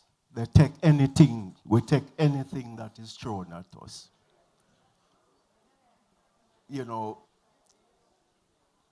Mr. Chen conveniently left out the fact that people were suffering immensely during that period of tug-of-war between those who have and those who did not have, and those who would dare to stand up for those who did not have. Thank you. Yeah, man. It's on. I don't know if my microphone is on. Yeah, both of the mics will be on certainly now. So, Michael, you can, I think yours is going. You can answer. Okay. One of the first meetings that the IMF and the World Bank had with government technocrats, I was privileged to be part of the government delegation. I was in the good graces of the government then. And I said to them that one of the fears that I have about this program that you are bringing to Jamaica is not so much the debt, because we could have keep enough stage show and pay off the debt. The problem I have with it is that you are going to break down the communities and create a rank individualism. And that is going to be something that undermines everything we do to develop the country. So my short answer to you is that our people's consciousness have been changed over these past 40 years, where there's less respect for our community leaders. Postmistress don't carry no swing no more. Nobody care what sergeant say. Pastor, well, you know, you have so much pastor, it don't really matter now. The breakdown in our communities, I think, has undermined our capacity to protest collectively. And what has happened with the technology is that it now facilitates individual expression. So when something happened with the supermarket, all I do is I go on Facebook and I cuss the supermarket, or I go on TikTok and I say something vulgar about the Prime Minister, for example. But the notion of gathering together and having a discussion and say, here are the 2 points we are going to march and protest, I think that has passed. And one of the challenges we now have is how to use that very social media, how to use those, what I regard as individualistic and antisocial attitudes, how to mobilize them together in order to bring about change in our collective self-interest. This is a completely new thing. We are not going to be able to do the 70s protests anymore, not in this world here. I don't know the answer to that, and this is why I think these discussions have to find a way to connect with the young people. Because I can tell you, recognizing one's own ideology is like trying to smell your own breath, right? I am going to see things from a particular perspective. If you want me to do something, tell me it's good for my family, my neighborhood, my country, and I'm going to do it. Not worry about the cost. That is not the case with young people. Young people are going to ask you, how will I benefit? That's a general response to your question. All right. Wayne, I think you wanted to say something, but can I just ask you this, Michael? Other countries are equally bedeviled by social media, and they still have protests, and they still have people marching and making an impact. But my question would be, have the universities that were the breeding ground of that kind of thought process and energy and so on, are they failing us in that regard? I am indeed in critical discussion with the leadership of the university that in fact they need to require of the academics that they pay more attention to what are the needs for development of the region. But you have to see that what happened in the case of university is that they say, well, you can't get promotion unless you write 5 papers for international journal. International journal is code word for write for the Americans. It don't mean me must write something that the ordinary Jamaican people can read. So I end up pursuing my own individual career for a matter of survival. And that too has affected the kind of environment that bred critical thought in the period of the 60s and 70s. That's my view. Okay. Wayne, I'll soon come back to you, guys. Wayne? You kind of threw a spinball there when you said university. As the UWI is my alma mater also. But I remind everyone that the workers' struggle never originated at university. It was an organic bottom-up struggle. It wasn't a top-down struggle. They co-opted people to lead, especially from the brown middle class, who they felt would be more acceptable to negotiate on their behalf with the colonial authorities. So I just put that there to say, to say whether the university as an institution has ever taken the lead. That's just not true. Individuals at the university may have identified with the workers' struggle, but the university itself never did.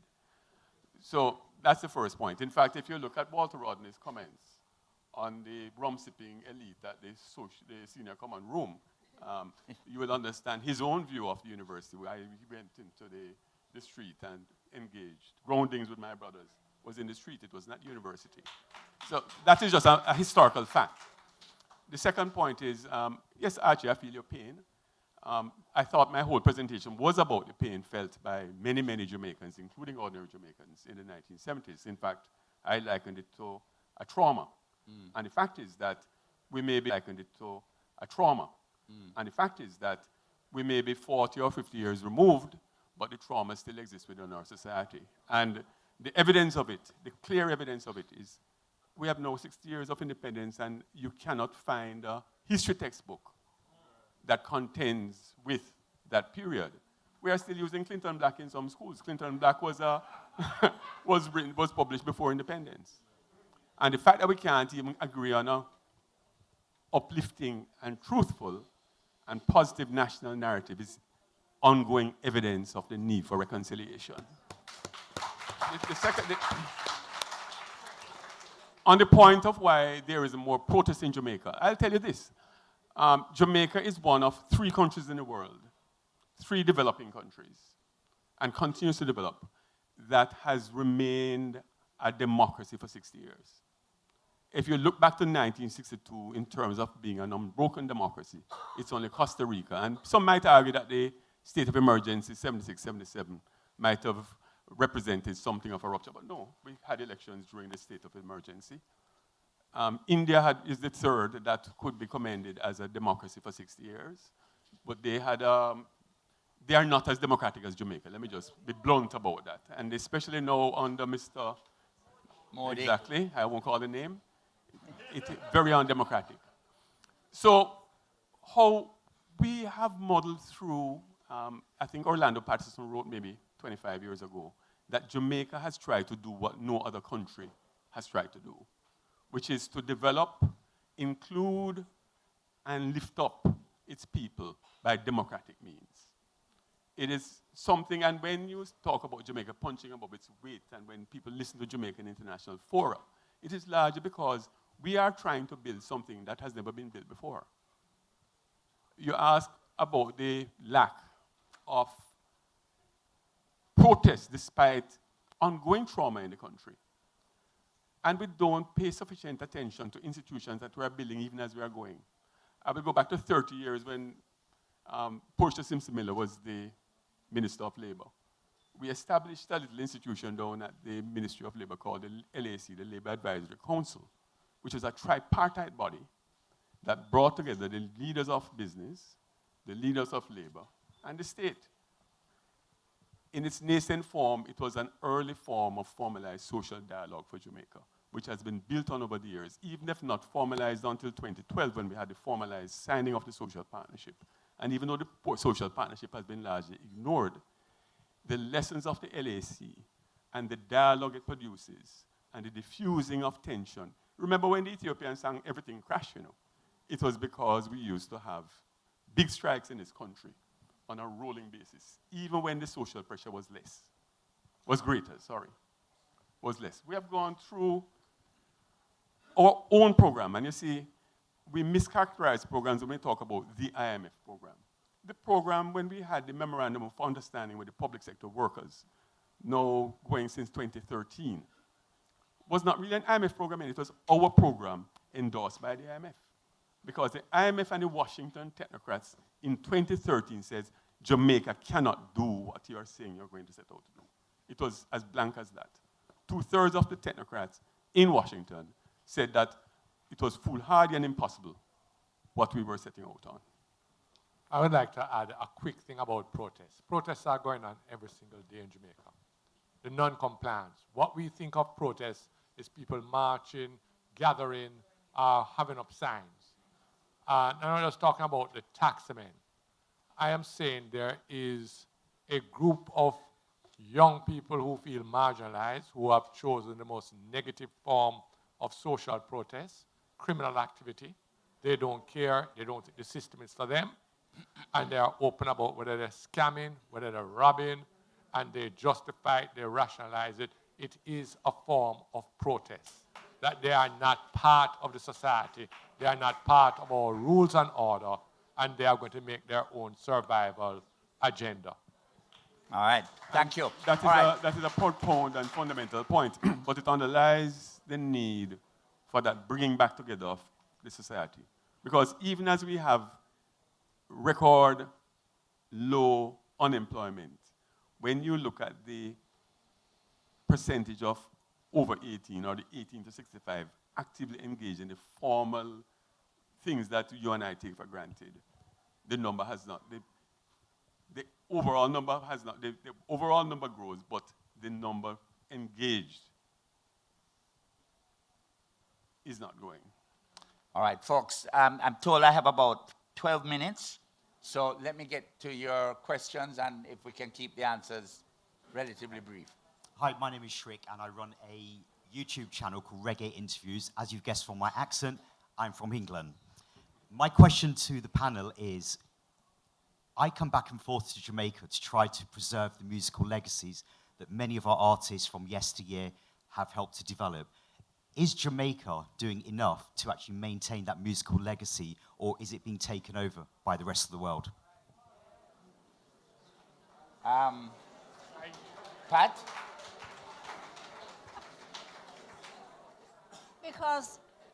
Because I'm semi-retired and I'm really focusing on my foundation, can I ask my son Chris to come up and say something about that?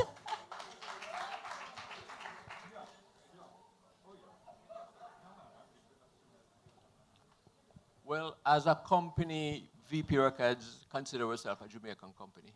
And we have always preserved the legacy of Jamaica. I mean, it's sad to say still, there's, multinational companies involved in the commercialization of reggae. And it's a free market. You can only compete. But, I can only speak for VP. And we do provide, and we do consider ourselves a national company. But the question would be, are we doing enough? To preserve.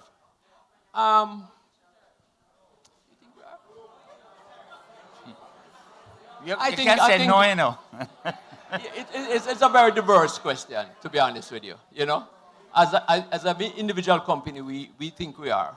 You know, we can't answer for everybody else. Obviously, we think maybe the government should do more, but you know, we definitely do what we can to preserve. But why does it have to be in the hands of the government? Chairman, if you may, I've been asked the same question for 30 years in this country as to what policymakers can do with regards to building on the foundation that really a marginalized industry in Jamaica did. Fundamentally, and I don't believe in panaceas, but fundamentally, understand this question. Music is what has put Jamaica on the world map. It is our best known product and export. It contributes tremendously. I mean, when I looked at the figures in the early 1990s, it was about over 100 million US net per annum coming into this country based on Jamaican artists getting, well, royalties wasn't the big thing, but really touring and taking people abroad and bringing monies back here. And I was asked then by the policymakers what to do. I said, there are two things, because I was more active in the industry then. I said, remove all the duties from recording and broadcasting equipment and treat it no different from the consideration you give every other member of the productive sector.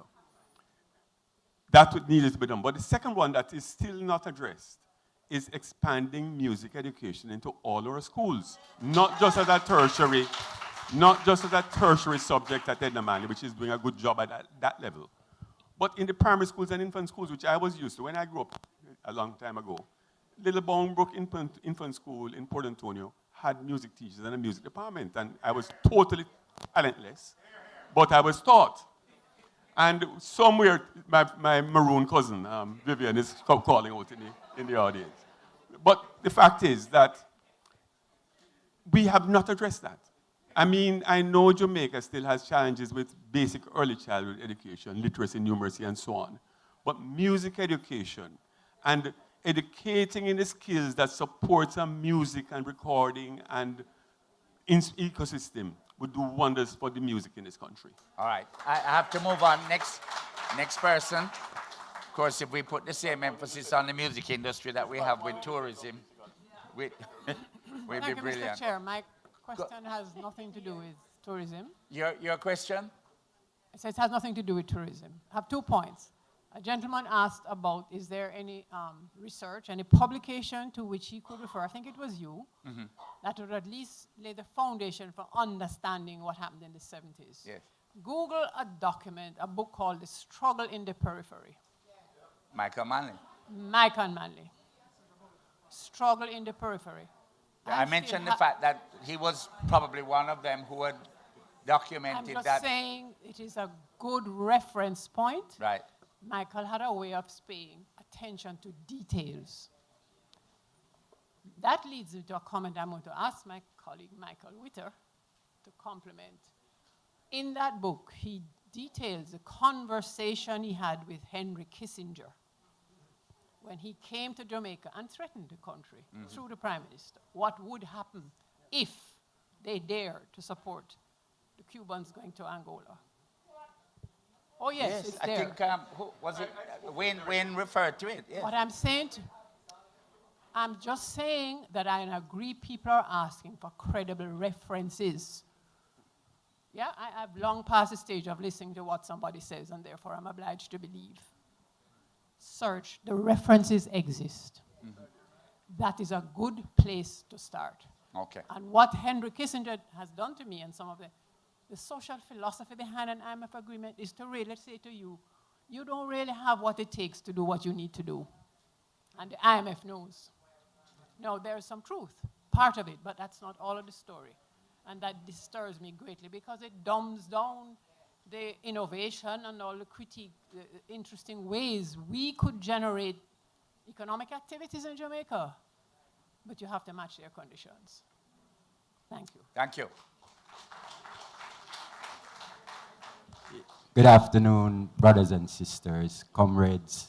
My name is Godfrey Dudney, and I couldn't find no better place to be this evening than right here. I have a dual citizenship. I'm a Canadian citizen, and I'm Jamaican also. 1970, I refer to as a decade of, it's a Renaissance decade. It's the Reformation decade for Jamaica. I was 12 years old in 1970.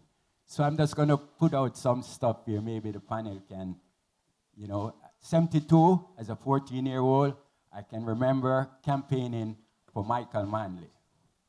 As a 14-year-old. By the time I reached 16, he had the country eating out of his hands, especially the young youth. So I'm just throwing out the visit to Ethiopia, the rod of correction, and then we can come on to 1976 now, when I was an 18-year-old and I was afforded the chance to vote, which I did. And I did vote for Michael Manley, because as I said, he basically had the country in the palm of his hand. Where it went wrong, I don't know. Probably when you went to Canada. No. Hang on. I was here for all that decade. I didn't go to Canada until 1983. Okay. So by the time 1980 came around, I was like, 22? Very precarious time for a guy who's 22. You better be on the fence or somewhere. At that time, I was lucky enough to get a job at Alcan in the country, so the politics aspect of it didn't really affect me. But I've lost friends through politics, just coming from a dance, walking from Siwa Drive, along Olympic Way to go to where he is down there, and they shot him, my friend, my schoolmate, took the little money that he had, right? He was selling, he left 2 kids, right? So when people are talking about Coral Gardens, I was too busy navigating, walking from my home to, say, Red Hills Road or so, and I'm pretty sure a cop is going to stop me or... All right, no, I'm not a cop, but I have to stop you. That's okay, that's okay. But I accept to say that the narrative that you have just given, I think everybody in here can identify with it. So I thank you for that. But yes. Let me just get the final question or two. Thank you.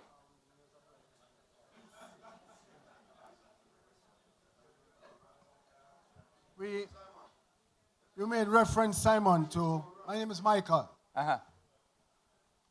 About Forrest, Cedric. The family that got shot for a pound of rice. Right. Those days, it was less than even a pound of rice. You could have get shot for the color shirt you wear. Yes. You could have get shot for the color beer where you wear. You could have get shot for the road where you cross. Now, to me, in a Jamaica, more dangerous right now, because you can't get shot for nothing. You can't get shot for nothing at all. At least in them time, there was some kind of cause. But you asked earlier about the repository of information, publications, writers. Musicians have done a tremendous job. Poets have done a tremendous job. Story writers have done a tremendous job. Let us never overlook the Jamaican theater. I'm going to tell you where I'm coming from with this. When I reflect to people like Trevor Rohn, when he wrote Two Can Play. When I reflect to Ginger Knight, when he wrote Whiplash. When I refer to Basil Dawkins, when he wrote Champagne and Sky Juice. Those stories narrated the differences that existed in families where husband was one thing and wife was something else. So I am saluting the Jamaican theater community for having a repository like that.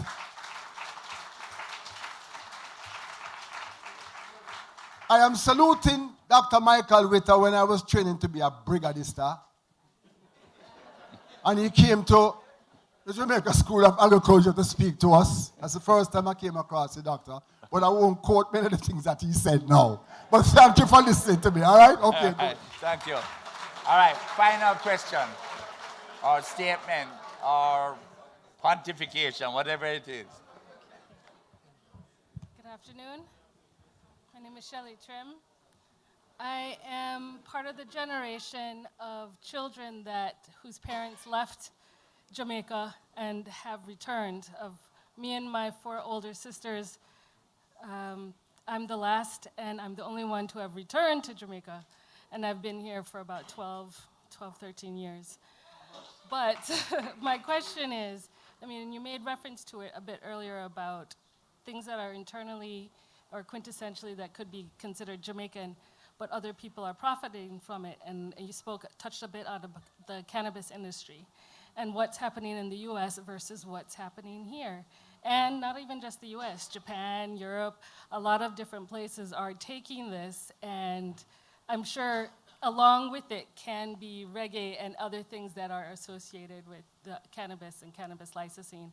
What do you think are the reasons why this has not moved over? Is it really just the US government's banking system that's sort of putting a kibosh on the profits here, or what else can be done for local farmers, for the private sector, for the other industries that Jamaica could benefit overall? Thank you. All right, thank you for that. I'll ask Paul to respond to that question. And it would seem to me that part of it is our own inhibitions. But Paul, what it's a painful discussion for me.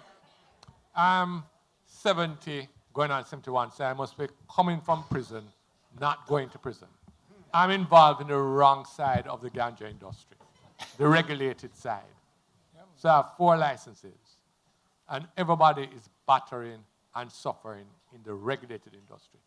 But the good news is that the unregulated industry is flourishing. Right? More herb, good quality ganja is being grown across Jamaica. More ganja is being sold, well packaged, well labeled, well structured across Jamaica. But Paul, in the license shops, right, they imported the herb. But the CLA regulations and the Dangerous Drugs Amendment Act 2015 should have been long reviewed. Just the security costs, the cost of the license. So the 2015 act was a progressive act. 3 years after that, it is a prohibitive act. Ooh. And nobody has moved to expand that legislation to allow what we call inclusiveness. So very few, you can count them on one hand, like how Michael said, you could count the socialists in the PNP on one hand, of traditional farmers, Rastafari, small farmers, actually have licenses. It would take a long time to go through it. It is a painful discussion to have about lost opportunity in the regulated ganja industry. Crazy.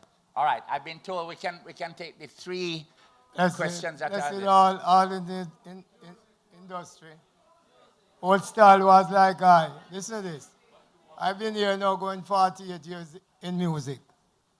See? I don't hear plenty talk, plenty of the young ones don't know about them acetate 45 and those things. I usually walk, listen to this, Gussie Douglas, 90, down Orange Street. I usually walk into Spanish Town, way in the city, to walk to sell 45. That time it was, I believe it's 5 shillings. I did my first song in 1975 named Silent Zone Rock. I sold the most to Randy's. And what I'm saying, now, 1977, when Michael Manley take it to 75 cents, $75 or $7.50. Artists like I who produced my song couldn't sell no more again. Remember that? Couldn't sell no more again. Because the song have to be a hit song. When you go to Randy's, when you go to all of them, the song have to be a hit song. While you could walk with a song that was good. But what I find with the song them was what produced by the companies them. Know what I'm saying? All the big companies them in Jamaica distribute my songs. I record about 20 odd years, 20 odd times at King Tubby's. Now I have an album. I have an album right now. Name Love Is What We Need. It's an all international. And do you know I give Zojak 2011. And when they say I'm supposed to get them royalties, I got another email. Got to put it on hold. I got another email. They terminate my membership. I went to three big lawyers. See, one died now, Delano Franklin. I'll know from year before last, nothing. Right. They can't get to them. I hear you. But I'm going to include maybe this. you should have a quiet conversation with Pat Hold on. when we finish. Oh, no, I have them a No, include what I'm saying. Yeah. You see the radio stations?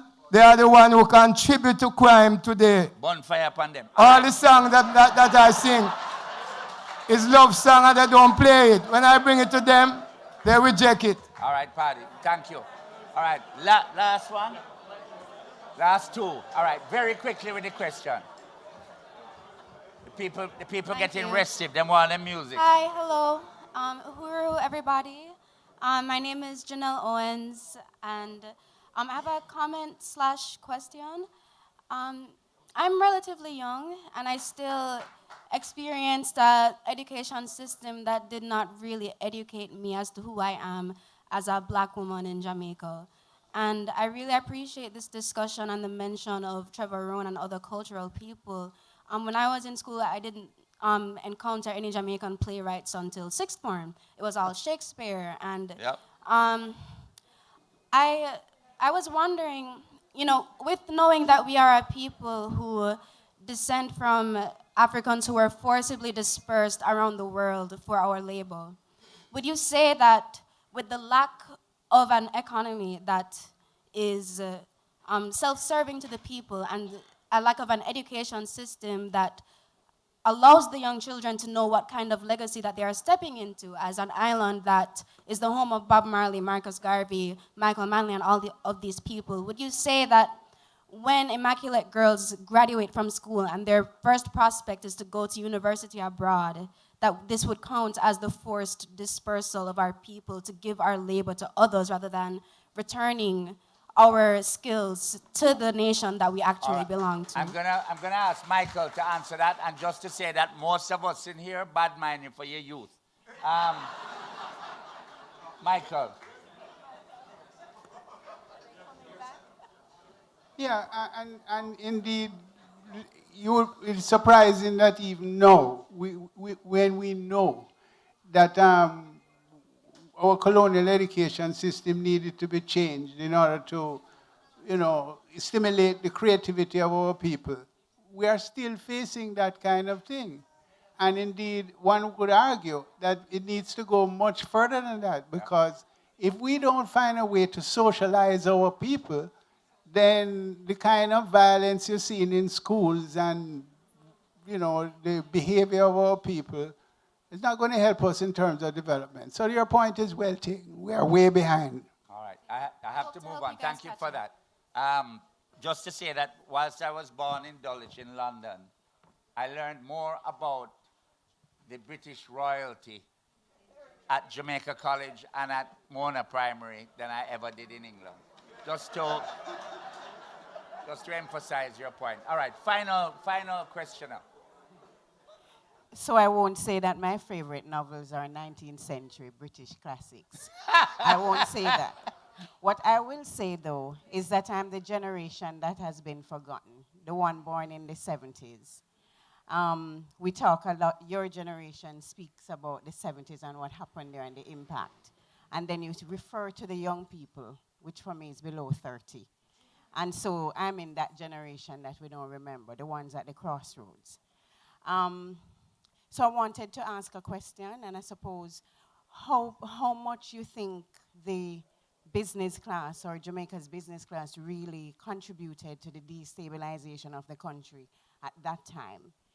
That's a question I'd love for the panel to address. Well, let me put that question to the senior businessman on the panel. The senior businessman. We in Chen. And then I quickly wanted to I do PR, so I'm very into country and nation building. There was a question by the Englishman about how do we preserve or are we doing enough. Yes. I will take are we doing enough, but for us to consider some of the things that are actually happening in terms of preserving music. What we're having here today at the Jamaica Music Museum is one aspect of preserving music. We have a music museum.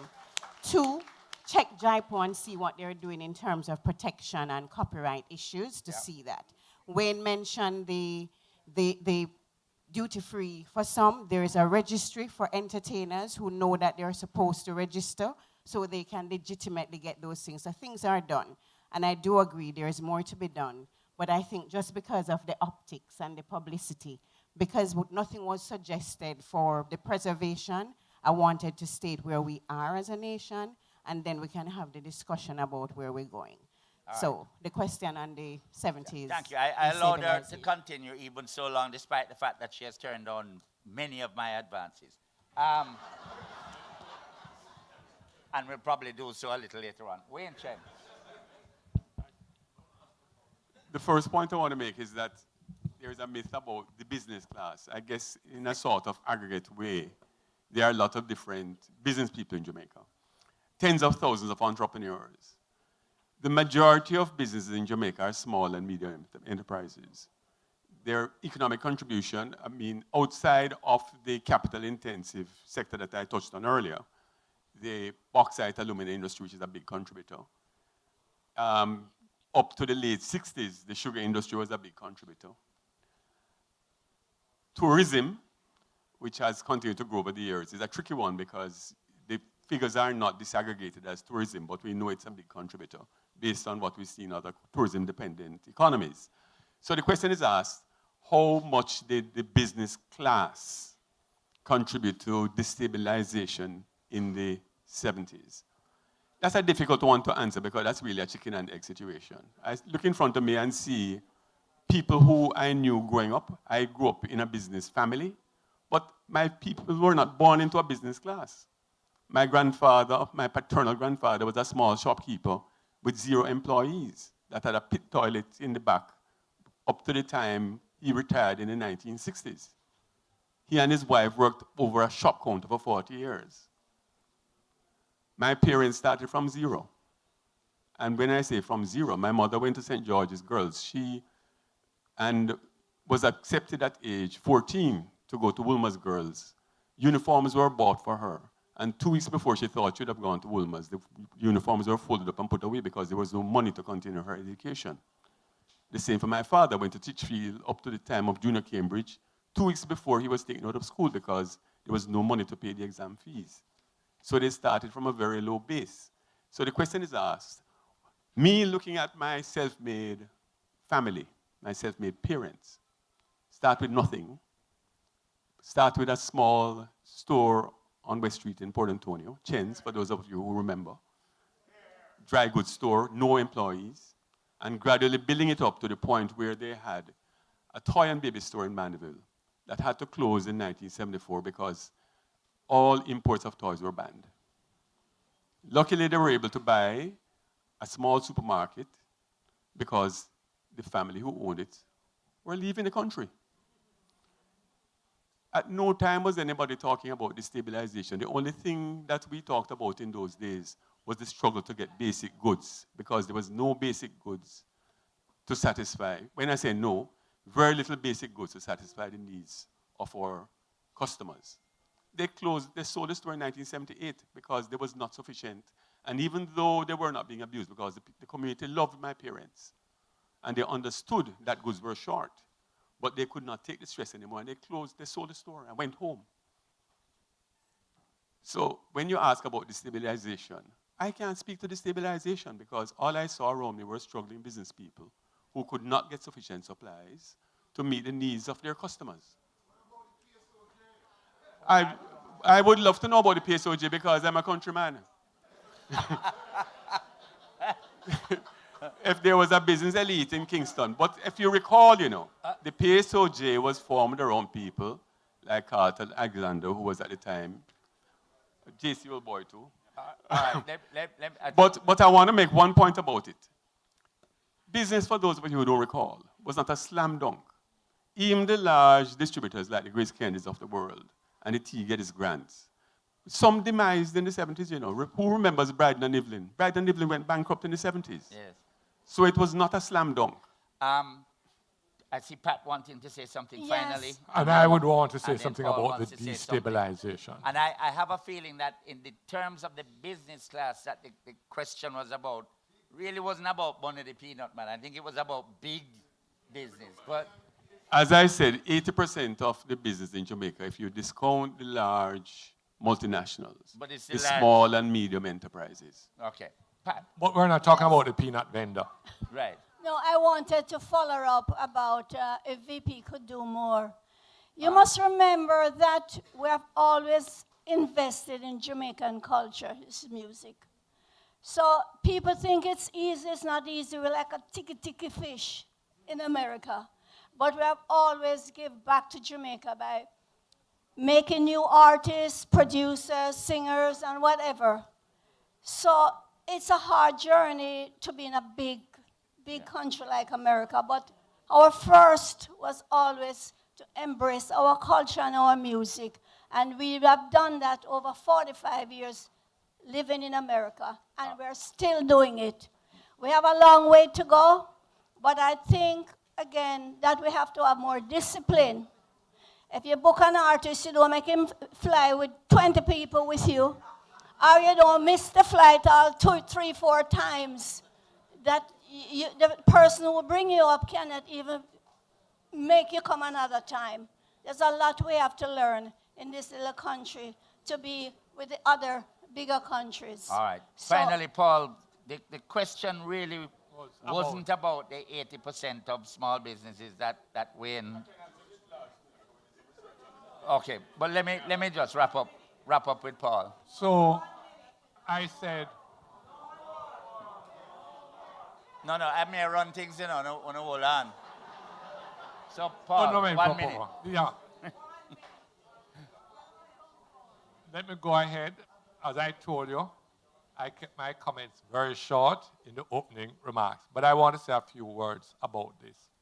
Many people do not see it as destabilization, but there was an agenda of destabilization that many Jamaicans of all sectors, including big businessmen, subscribed to. It had people who were paid in the media. It had people in the police force. It had officers in the JDF. And it had big business people who thought, rightly or wrongly, belief kills and belief cures, that Jamaica was on the road to communism. They wanted to get their money out of the country. They did not consider it destabilization. They considered it their protection to get their money out of the country. Many of them felt they had to get rid of the Manley government. As they said, underthrow or overthrow. We're going to lock Jamaica down as tight as a sardine can. That was the headline of the Gleaner. And it was a message for many people in the business to start holding back, to start hoarding, and those things might not have happened in the simple little country shop. But things were dumped in November 1980. Bad food, rotten food had to be dumped, perishables. There was a program of destabilization. Thank you very much. And it was followed the game plan of many things to make the economy squeal. All right, so we have to leave it there. Safe to say, there is a, listen. No, I'm not think it's going to work out in a hon. Here's why.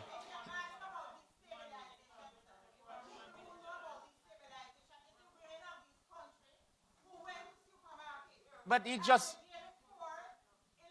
yes. And then the next day the shelf full. I think Paul has just alluded to it. All right. I have to leave it there, but except to say, listen, what the Jamaica Music Museum does is heavily reliant on sponsorship and donations and so on. We have a little donation box that we're going to pass around and put in what, the church thing, or maybe not, but put something in there. Ronnie, is that you? Let me just say, one of my teachers is in the audience, and I take this opportunity to apologize for anything that I put you through. She was such a hottie at Gainstead. Anyway, there's a special Jamaica public premiere screening of the award-winning Marcus Garvey documentary. It is brilliant. African Redemption, The Life and Legacy of Marcus Garvey, a film by Roy T. Anderson, and it's on Thursday, February 23 at the UWI Mona campus. And, yes, and, oh, the time. Wait, no, man. The only time I went to campus was to pick plumbing. I don't know where, what is there. So it is saying 6:15 p.m. Admission is free. The Faculty of Social Sciences Lecture Theatre. All right? And then, and I'm afraid to read this now, Reggae Month meets Black History Month event, Peter Tosh, the Peter Tosh celebration, also on February 23rd. And is it at the House of Dread? 3 Deanery Road. And it is 12 p.m. to 4 p.m. February 23, Thursday, and admission is free. Finally, merciful Father, thanks to the support of the Ministry of Culture, Gender, Entertainment and Sport, the Institute of Jamaica, Chase Fund with Cinco, through their brands Water, Cran Water, Grape Water, Freight Handlers Limited, Linstead Market, brilliant products. You really need to try them. V&P Family Foundation, that's you, right, Pat? The Martel Fennel, PBC Jamaica, here's where I'm going to have a little difficulty. Cool FM,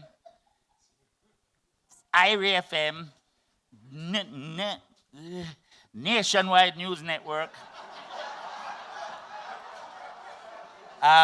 Many thanks to all of you guys covering it. Thanks to Jermaine King and his team for the engineering services. And in a little while, we'll have the Jam Orchestra. So let me thank them for what I know is going to be great music, which you're waiting for. It says here, ginormous thanks. This must upset people like Dr. Michael Witter when he hear about ginormous, having been a lecturer for 40 years. Anyway, ginormous thanks to our panelists.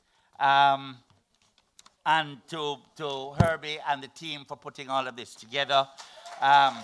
Really has to big them up for that. Thank you very much to Paul Burke, to Wayne Chen, to Pat Chen, and Dr. Michael Witter. Thank you all very much. And I, music. And thanks to the moderator. Music.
Keep in mind that this is not an intermission.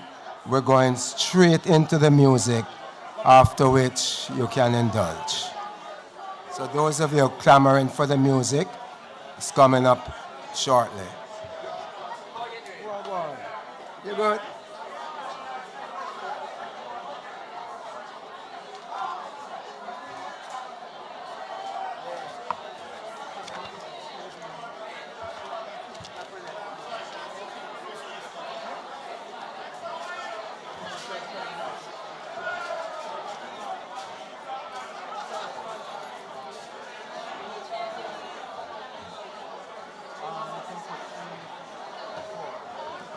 Thank you.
Checking for sound, audio.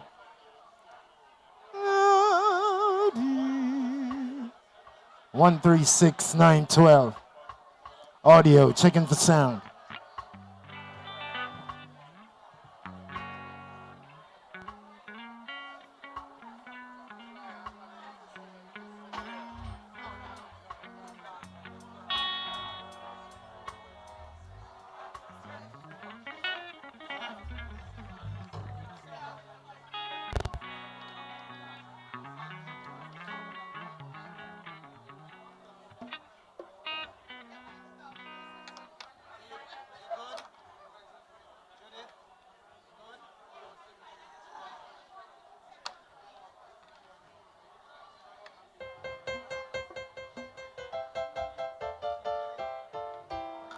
Check.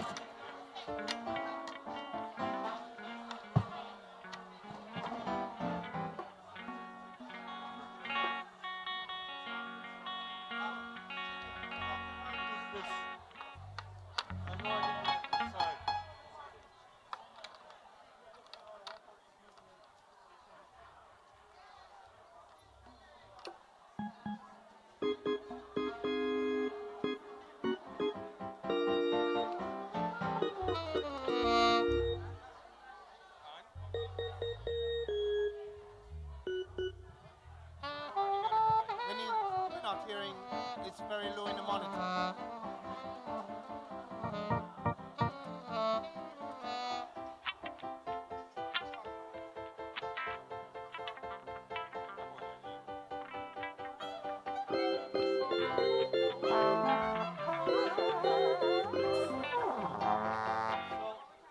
You said you organized this?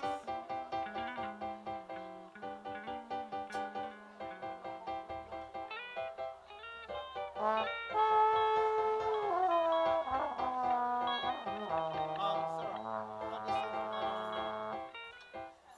but I think it's short. You have a longer one?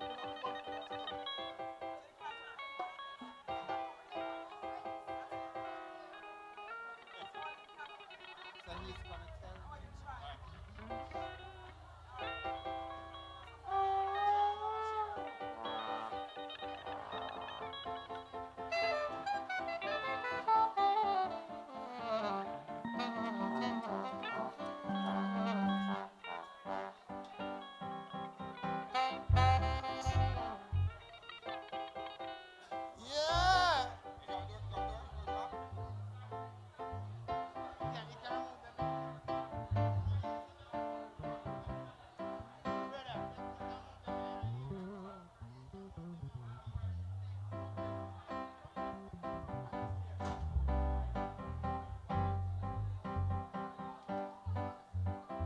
That's for the musicians. What happened? For the musicians. You don't want to cheer? Oh, all right. All right, cool. Sir singing. Ask him if he can get a stool. Yes, yes, yes.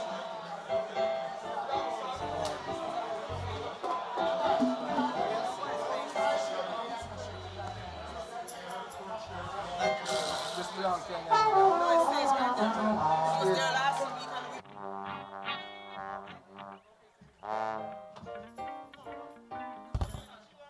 No, no, no. No, brother, no, brother. No, no. I'm removing this chair. All the chairs. I'm not going to use chairs. Not you want here? Come on.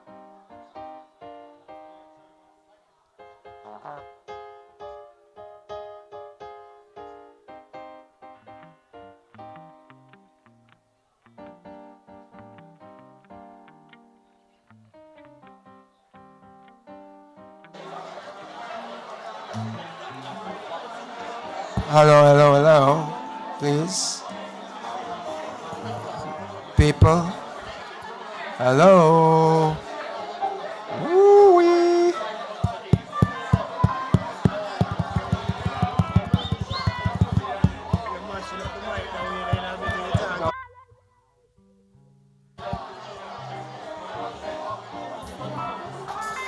All right, okay. We're about to listen to some music now. Music that will, if these two gentlemen,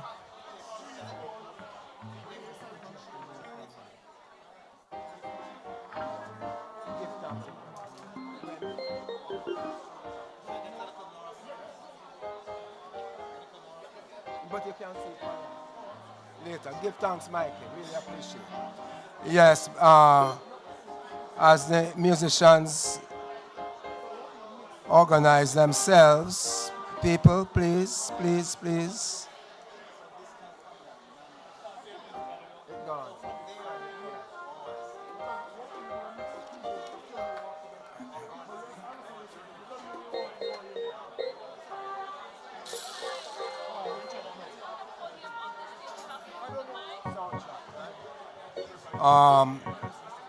Let me remind you about TVJ's soundtrack Jamaica, which continues tonight, and it chronicles music through the decades from the 1950s to the present.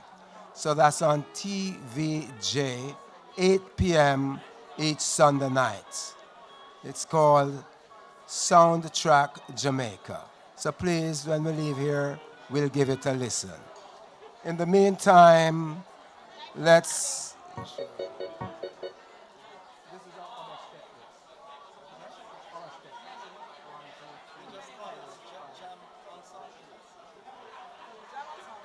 welcome the Jam Ensemble to the stage. And they'll be performing music that we heard some of the titles being mentioned, music that highlights and punctuates the conversations we heard today. And let me say this, that there is a special guest who will also perform after the first half of this presentation. So thank you. I'm going to get this out of the way and straight to the music.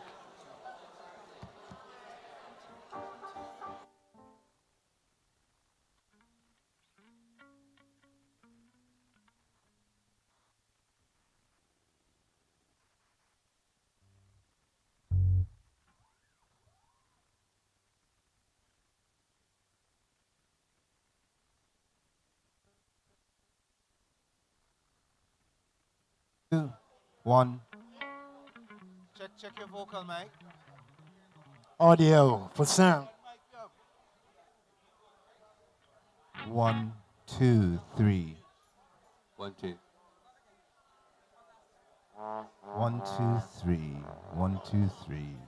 Hey.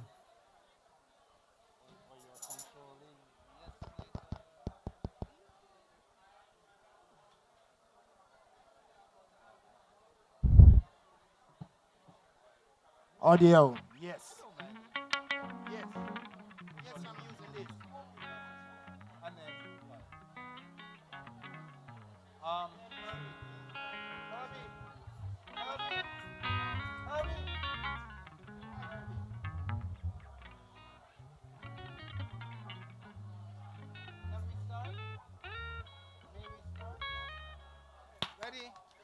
Ready?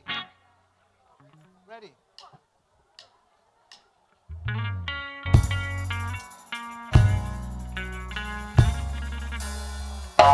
Michael rowed the boat ashore. Hallelujah. Michael rowed the boat ashore. Hallelujah. Pharaoh's army make them skip on boat. Hallelujah. Pharaoh's army make them skip on boat. Hallelujah. Michael rowed the boat ashore. Hallelujah.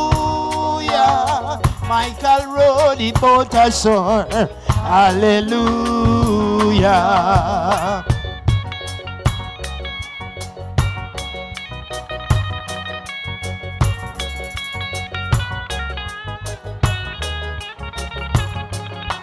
Michael rowed the boat ashore.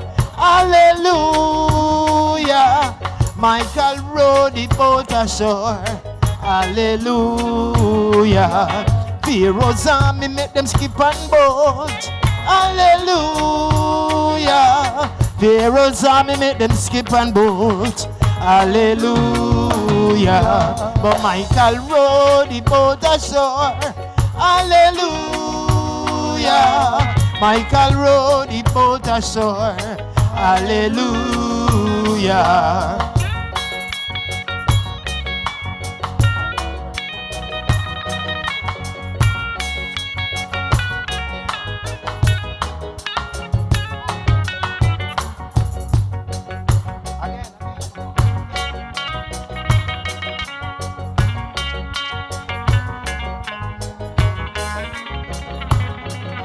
So Michael rowed the boat ashore.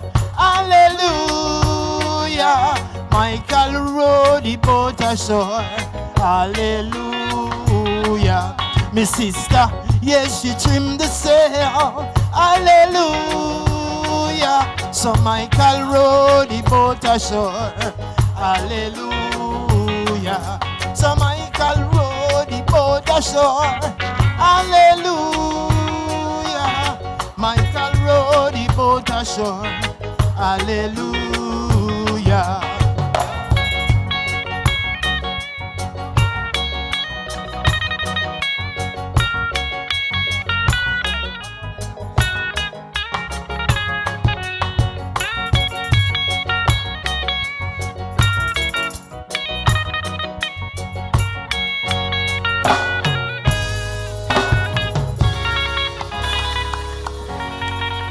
All right then, clap yourselves for being here today. Can I hear myself outside there in more in the audience? Can I hear some of the house microphone, please? Thank you. Good to see you all here today.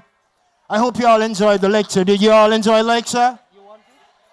Right, edifying and all that. All right, that's marvelous. So we play some more music. Thank you.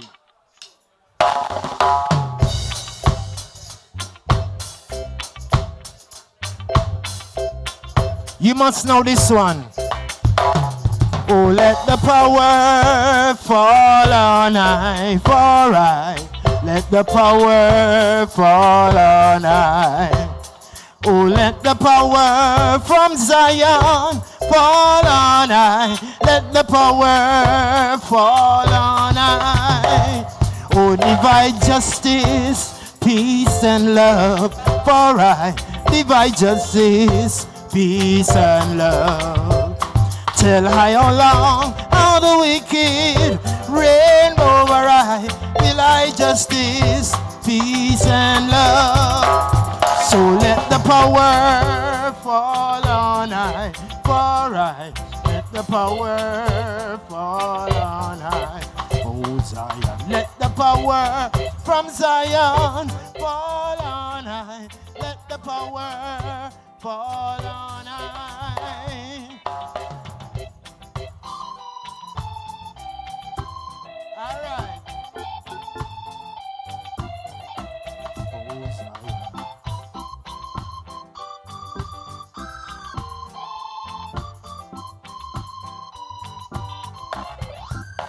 So give I justice, peace and love, for I give I justice, peace and love.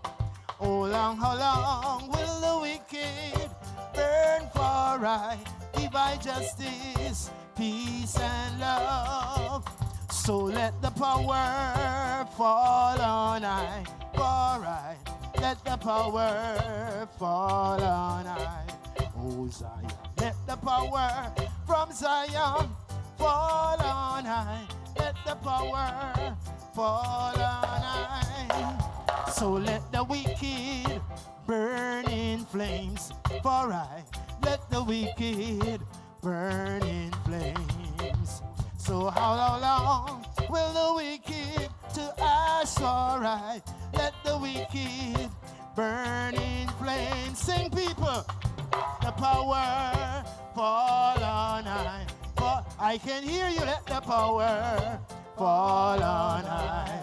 Oh Zion, let the power from Zion fall on I. Let the power fall on I. Oh, let the power fall on I. For I let the power fall on I. Let the power from Zion fall on I. Let the power fall on I. So divide justice, peace and love, for I divide justice, peace and love. Oh, how long will the wicked burn in flames? Let the wicked burn in flames. So let the power fall on I. Let the power fall on I. Oh, let the power from Zion fall on I. Let the power fall on I.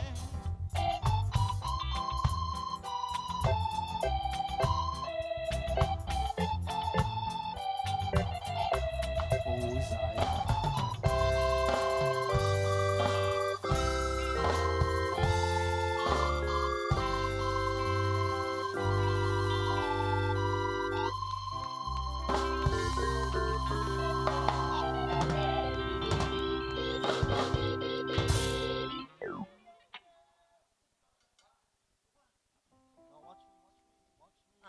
It's simple out there. It's simple out there. Twice more. Wheel up that. It's wheel up himself.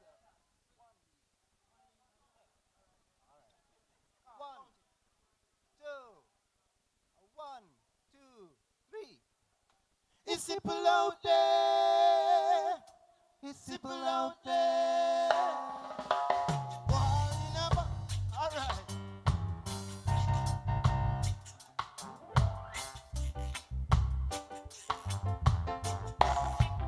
Sing, people.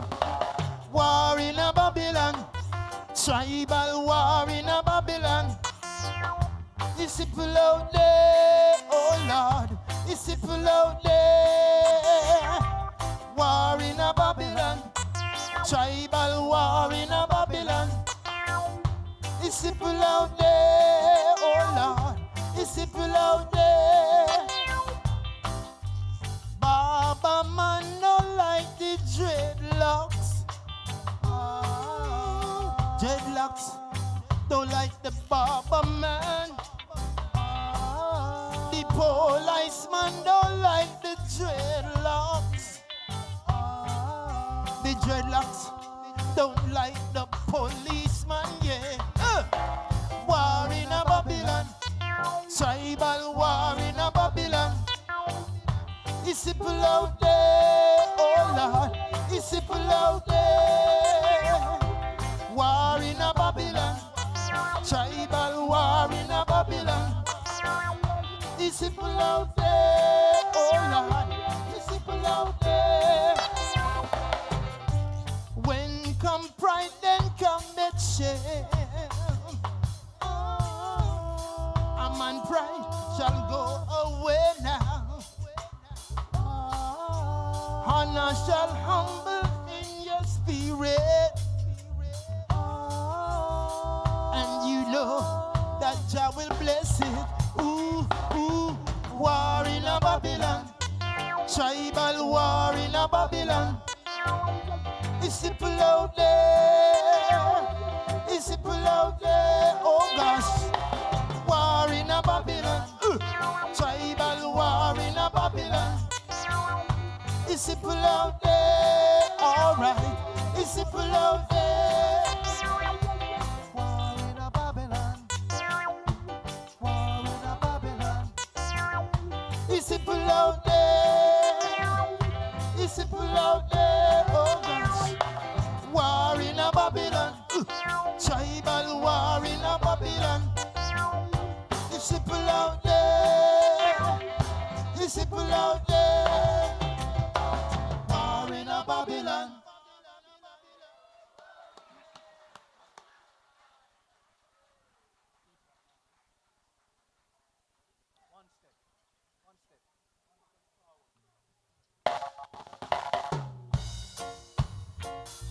Ooh yeah. Na na na na na na. Ooh yeah, ooh yeah, ooh yeah. Na na na na na na. One step forward, two step backward. Down in a Babylon, one step forward, two step backward. Down in a Babylon. One day you are a dreadlock, well dressed. Next day you are a bally, well shaped. One step forward, two step backward. Down in a Babylon, one step forward, two step backward. Down in a Babylon, are you a commercialized? Grabbing at the cash bags. This is a time of decision. So tell me your plan. One step forward, two step backward. Down in a Babylon, one step forward, two step backward. Down in a Babylon, one step forward, two step backwards. Down in a Babylon, one step forward, two step backward. Straight is the road that leads to destruction. Ooh yeah, the road to righteousness is narrow. Outward indicted feelings shall come in your way. Are you a con man? Or are you a dreadlocks man? One step forward, two step backward. Down in a Babylon, one step forward, two step backwards. Down in a Babylon, one step forward, two step backwards. Down in a Babylon, one step forward, two step backwards.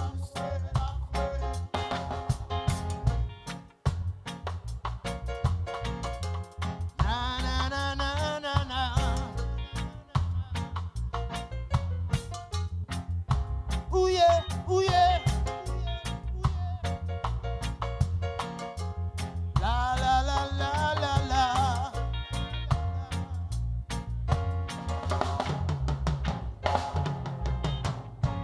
One day you were dreadlock, well dressed. One step forward, backward. The next day you shave your head. Whoa. One step forward, two step backwards. Down in a Babylon, one step forward, two step backwards. Down in a Babylon, one step forward, two step backwards. Down in a Babylon, one step forward, two step backwards. So we give thanks for your marvelous applause. It's good to see you all in here today, Sunday. Welcome to this part of town. Welcome to the movement, the Grounation movement. Clap your hands for the band on the stand. Go, Joshua, go, go, go, go, go. No, Joshua, no. No, Joshua, no. No, Joshua, no. took them out of bondage and they thank you for it. You sang them songs of love and they tried to sing with it. But now in the desert you are battered and bruised. They think they are forsaken. They think they are being used. If you are my friend Joshua, I think you should know that Rasta is watching and blaming you. If you are my friend Josh, I think you should know that people are to start anew. No, Joshua, no. No, Joshua, no. No, Joshua, no. No, Joshua, no. You know that those who fought for you, you thank them for it. You led them across the Red Sea when fear or drowned in it. But now in the jungle you are shouting, Lion! They say they are forsaken, but they long for Zion. If you are my friend Joshua, I think you should know that Rasta is watching and blaming you. If you are my friend Joshua, I think you should know the people are watching and start anew. No, no, Joshua, no. No, Joshua, no. No, Joshua, no. No, Joshua, no. If you are my friend, I think you should know Rasta is watching and blaming you. Since you are my friend, Josh, I think you should know they say you must forward and start anew. You took them out of bondage and they thank you for it. You sang them songs of love and they tried to sing with it. But now in the desert you are battered and bruised. They think they are forsaken. They think they are being used. If you are my friends, I think you should know that Rasta is watching and blaming you. Since you are my friend, I think you should know that people must and start anew. Friend, I think you should know that Rasta is watching and blaming you. Since you are my friend, I think you should know they say you must forward and start anew. No, Joshua, no. No, Joshua, no.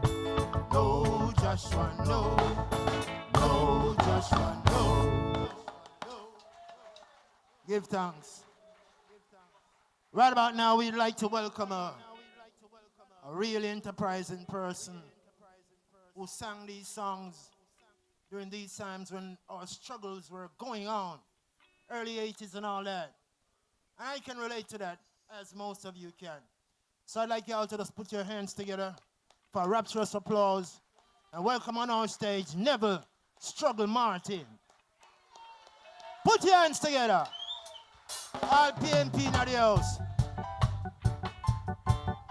Yeah!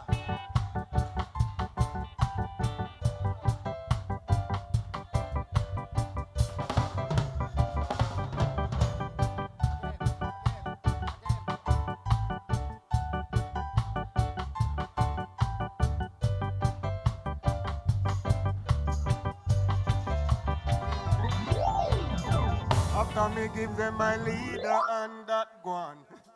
Thank you very much. Good evening.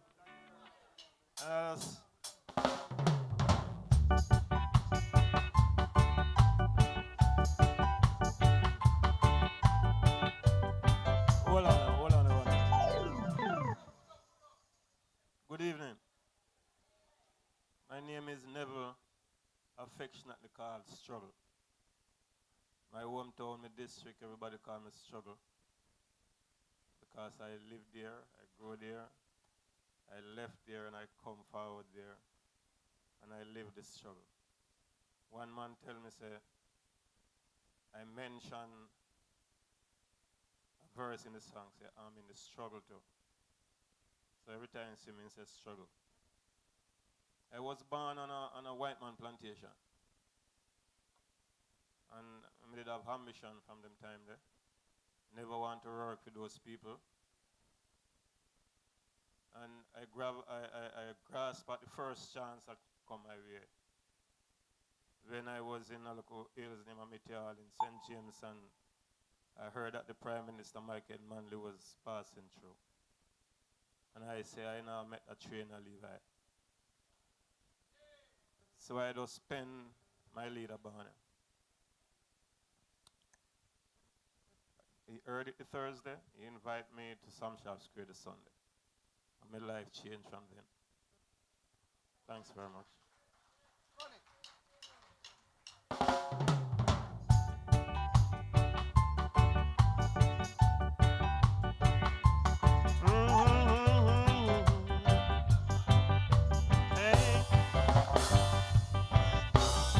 And after me give them my leader and that one, I tell them to stand firm and that one. I said don't stop the progress on that one. Right now me a sound the alarm. We want back with territory.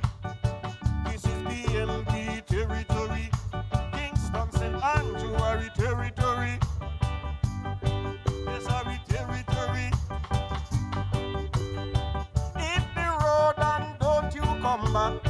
I see you suffering from them relapse. When it comes to the truth, you can't recall. But yet you let the innocent ones take the fall. So many died in Tivoli. Yet them said them working for the whole away. Watch you now, we have to change course. Cause everything you want, you are taking by force in our territory. This is our territory. St. Thomas, our territory. Portland, our territory. St. Mary, our territory. St. Anne, our territory. Trelawney, our territory. St. James, our territory. Watch your people getting busted. The people say that they can't be trusted. Their middle name is Bangarang, so pack up your things and go along. Hey. Come, here, me neighbor. Oh God, we are so far under. Come, here, me neighbor. Come at me and you. We want back with territory. Territory. We want back with territory. Don't stop the progress we're talking about here. Solid achievements. Open your eyes and you will see how we have improved tremendously. Don't stop the progress we're talking about here. Solid achievements. Let them know we are on the move, and there is no way we going move. We implement the Highway 2000 and we fix them roads. You drive you pretty car if and when you can afford. You don't have to fret again, but me sing a call. We all have cellular phone. 1, 2, 3 in every home. Operation Pride Providence Society, so that the poorer class can have them own a door key. And we upgrade our secondary. We suck that pot for every little bikini. Public transport now clean and pretty. You don't have to stop your breath again. The doctor them no mowley. Them things say we blind, but everybody don't see. And we have the power to run it. My father born, my father born, my grandmama. Pull up.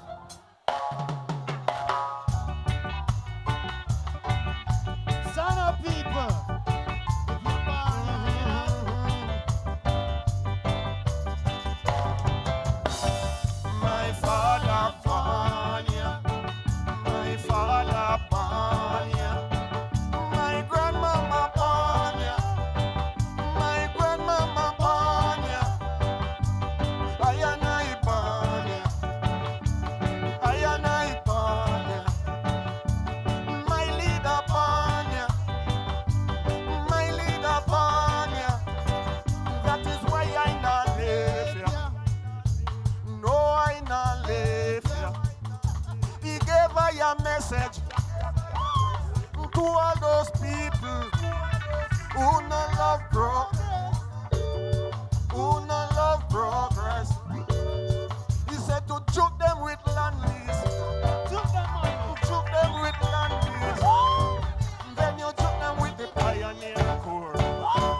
suffer with discipline.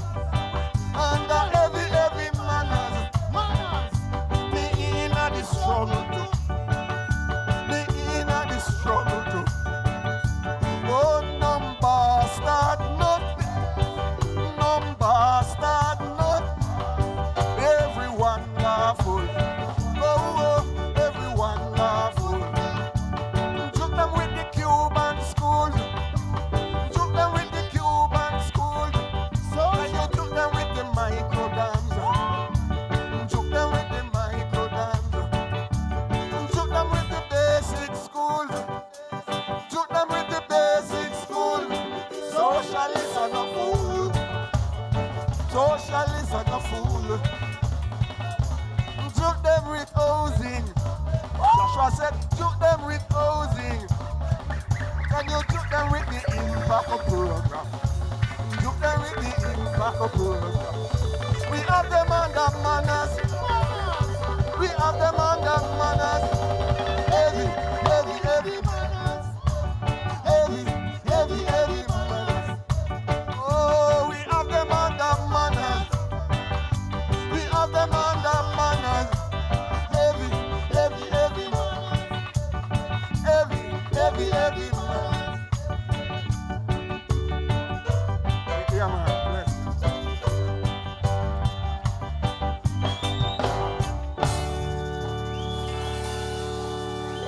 Thank you.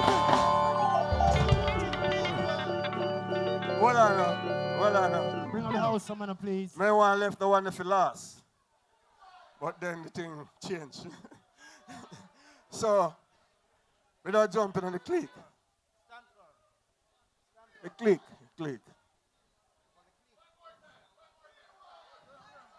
All right, I tell you what. Let me just get over them two songs, and then begin it for the last. See? When you see that song, you know? All right. Them, that song, I write the two of them same time in 1976. It's called The Click. I could have done better, but that's how I go.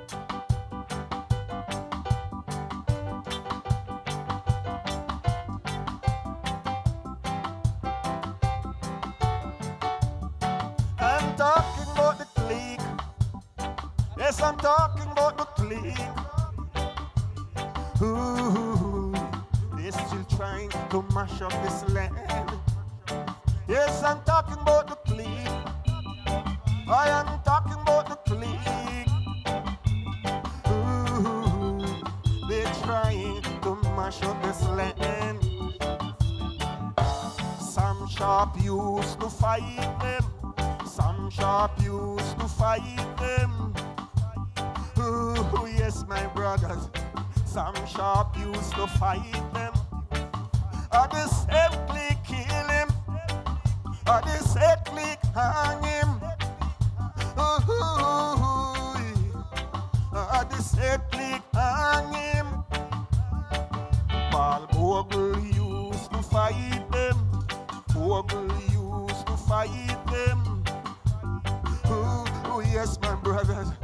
Paul Bogle used to fight them. The same clique hang him. The same clique hang him. The same clique hang him. Marcus used to fight them. Marcus used to fight them. Oh, yes. Marcus used to fight them. Oh, them chase him away. Oh, them chase him away. Oh, them chase him away. Oh, Lord. Oh, yeah.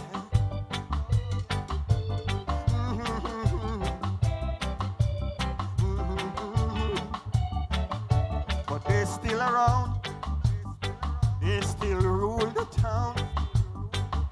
But what goes around, my brother, it will come around.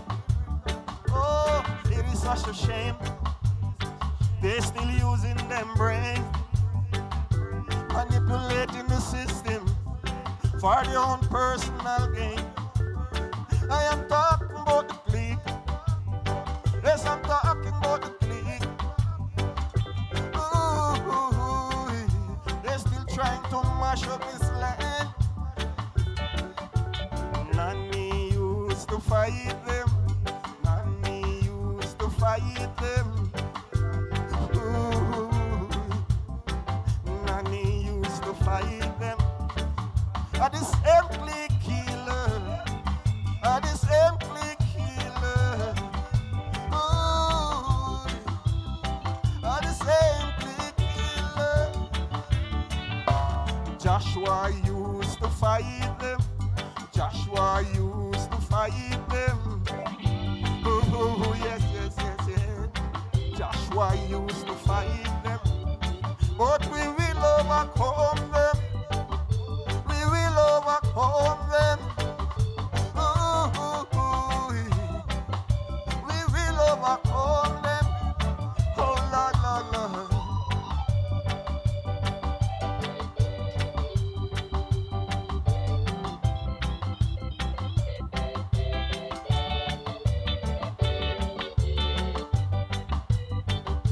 Yeah, man. God bless.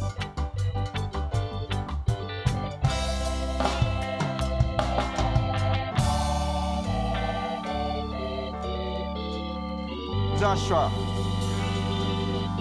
Michael Manley would say, sing the bad song for me struggle. And when you sing the revolution song, every time I sing my leader bad, I say, well, I'm to the revolution song. The clique. Blessed love. Hear it. Go on now. Listen.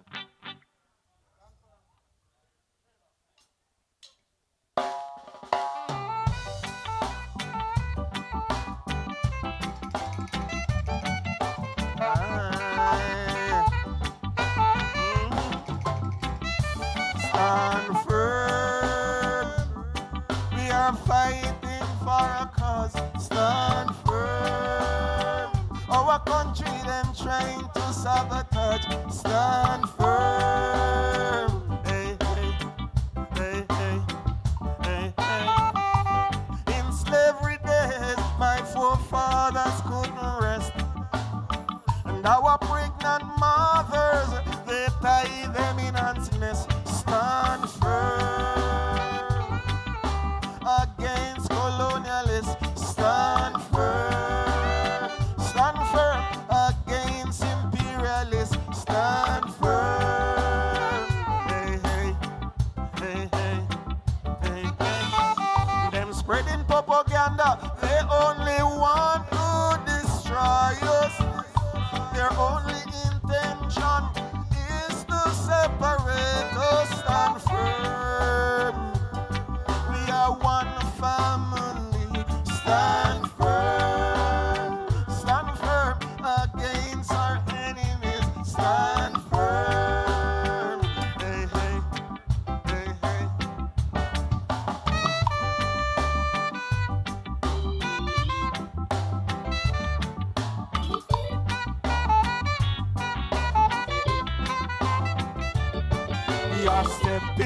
We are stepping, oh yeah. Stepping into progress. We are stepping, so let us join our hands together. We are stepping against foreign influence. Oh, we are stepping against all violence. Marcus Garvey, we fight them for the same cause. Paul Bogle, we fight them for the same cause. Oh, Nanny, she fight them to the finish. Oh, Kojo, he sounded a bend for freedom. We are stepping, oh, stepping into progress. Yeah, we are stepping, so let us join our hands together. We are stepping against foreign influence. Oh, we are stepping against all violence.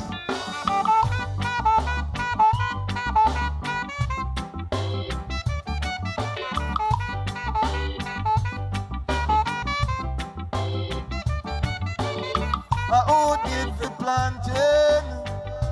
See do the reaping. Who did the planting? See do the reaping.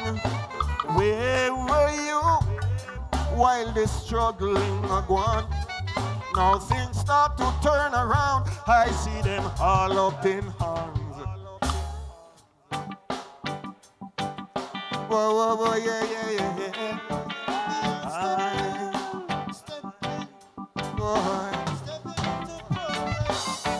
Who did the planting? See do the reaping. Who did the planting? See do the reaping.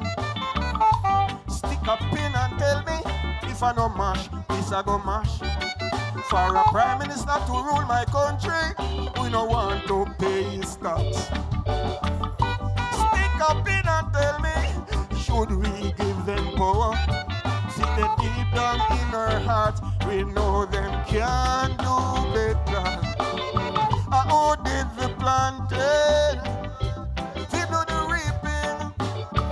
Who did the planting? See do the reaping.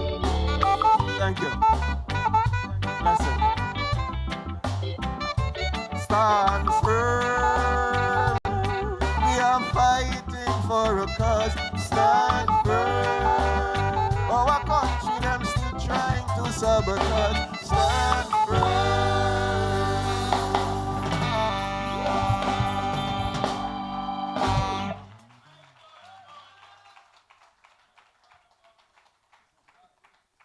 I can tell you Thursday I come on my birthday. Me have two birthdays, you know. One on the 23rd of January that I want my mama said. The 23rd of February, one of them on my passport, my birth certificate.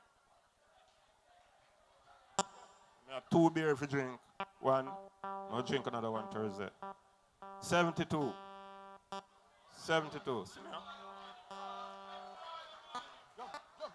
72 years old, Thursday I come. I look forward to see it. Give thanks. Economic crisis, please.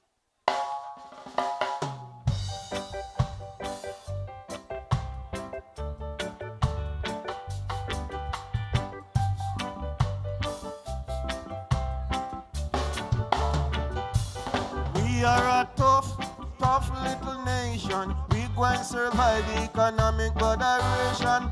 So let us all join hands together to come out the crisis we are in.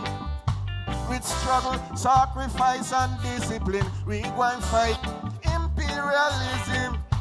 With hard work and patriotism, we will forward with socialism. Tractors, tin meat, wheat and oil, plenty things we make pot boil. Come to us from foreign land. Plenty of we money goes to foreign hands. And every day the prices soar, and we are always paying more. Fury products like we sugar, banana, citrus, even ginger that we sell to get some money. They never really brings us enough money.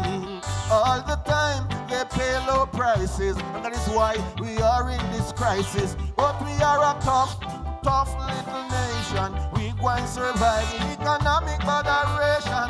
So let us all join hands together to come out the crisis we are in. With struggle, sacrifice and discipline, we go and fight imperialism. With hard work and patriotism, we will forward with socialism. Violence, sabotage and foreign press help us to get in this mess. Men take millions and them run away. And so we money go astray. But one day we gonna right that wrong. We know say socialism strong. Rain a fall, but dirty still tough. Talking words is not enough. All of us must now unite. Buckle down, hold on tight. Make we band we belly with discipline and produce more although times are thin. We are a tough little nation. We go and survive this economic botheration. So let us all join hands together to come out the crisis we are in. With struggle, sacrifice, and discipline, we go and fight imperialism with hard work and patriotism. Come on, done now.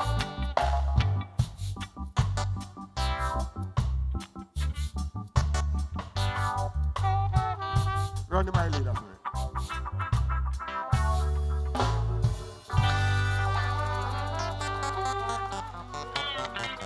Hold on now. Hold on now. Thank you very much. But all them songs I'm the highlight.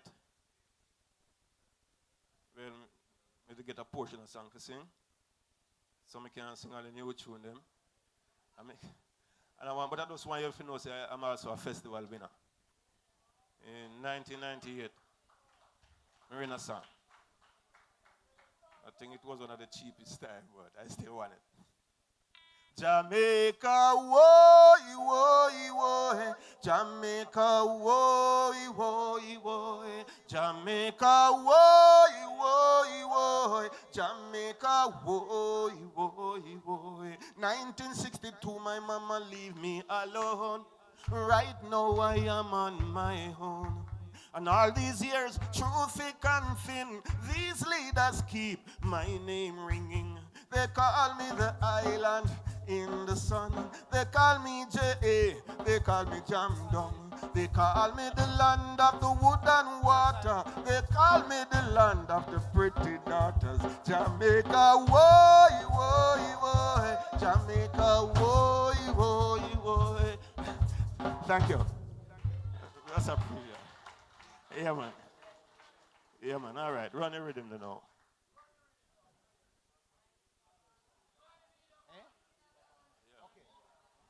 Last one, yeah? I thank you all very much for the listening. That song I never sing it in a dance hall before. For all these years.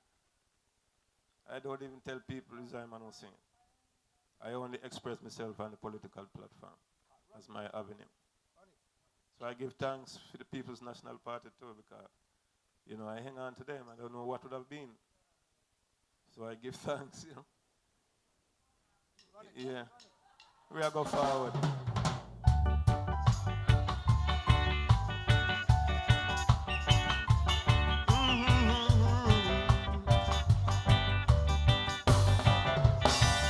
My father born ya, my father born ya, my grandmother born ya, my grandmother born ya, I and I born ya, I and I born ya, my leader born ya, my leader born ya, and that is why I not live ya. No, I not live ya. He gave me a message to all those people who no love progress, who no love progress. He said to juke them with land lease, juke them with land lease. Then you juke them with the pioneer core, juke them with the pioneer core. Juke them with Jamal. Joshua said, juke them with Jamal. Then you juke them with free education. Juke them with free education. Equal pay for women. Equal pay for women. Juke them with the minimum wage. Juke them with the minimum wage. My leader Banya. My leader Banya. So help me God, I not live ya. No, I not live ya. I'm an assaulter with discipline. And every man me in a the struggle too. Me in a the struggle too. Oh, no bastard, not. No bastard, not there again. Everyone laughful. Oh, everyone laughful. Juke them with the Cuban schools. Juke them with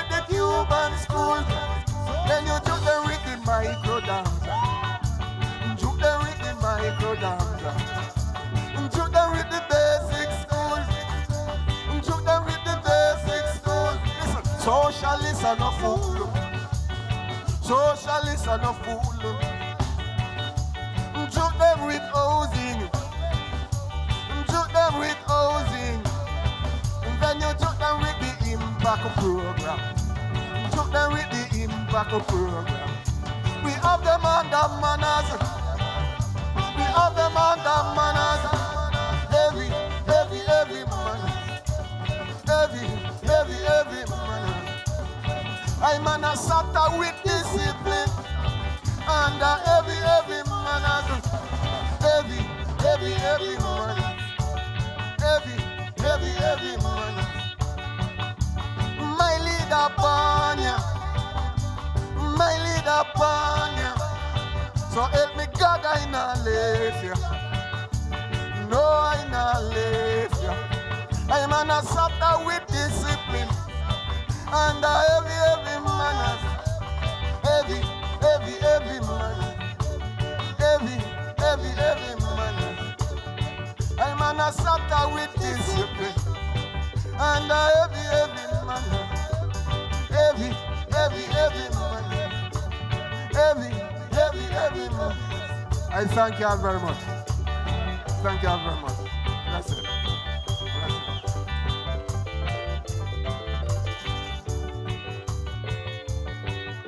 Yeah, let us hear a round press applause for Never Struggle Martin.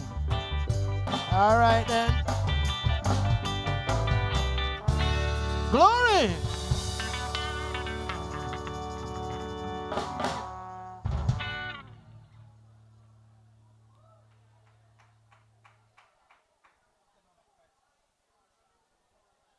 We are socialists.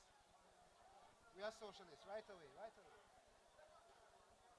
Let us put our hands together for Never Struggle Martin once again. As we find our feet in this society and we give thanks for all things. Clap yourselves for being wonderful people, kind of nice.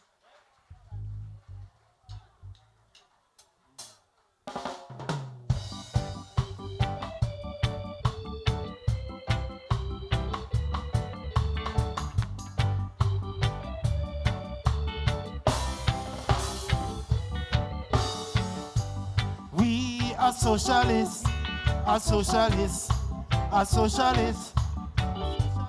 We are socialists, are socialists, are socialists. So come let us forward together to build a better Jamaica. For out of many we are one. For out of many we are one. We are socialists, are socialists, are socialists.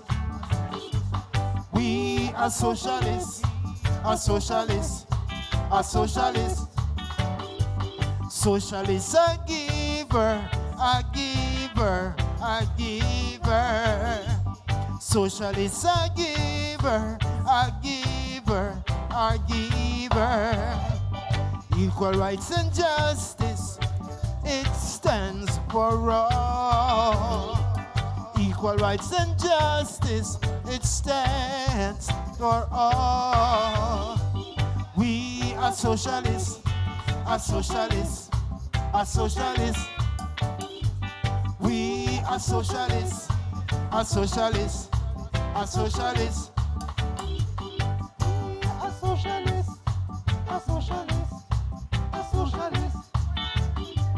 We are socialists, a socialist, a socialist. So come let us forward together to build a better Jamaica. For out of many we are one. For out of many we are one. We are socialists, are socialists, are socialists. We are socialists, are socialists, a socialist. Socialists are giver, we are giver, we are giver.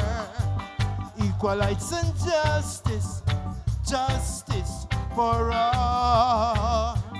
We are socialists, a socialist, a socialist. We are socialists, a socialist, a socialist.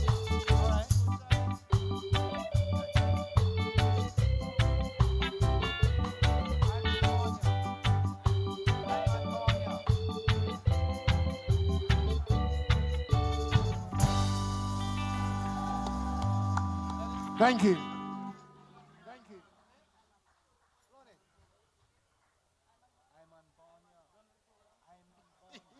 Right about.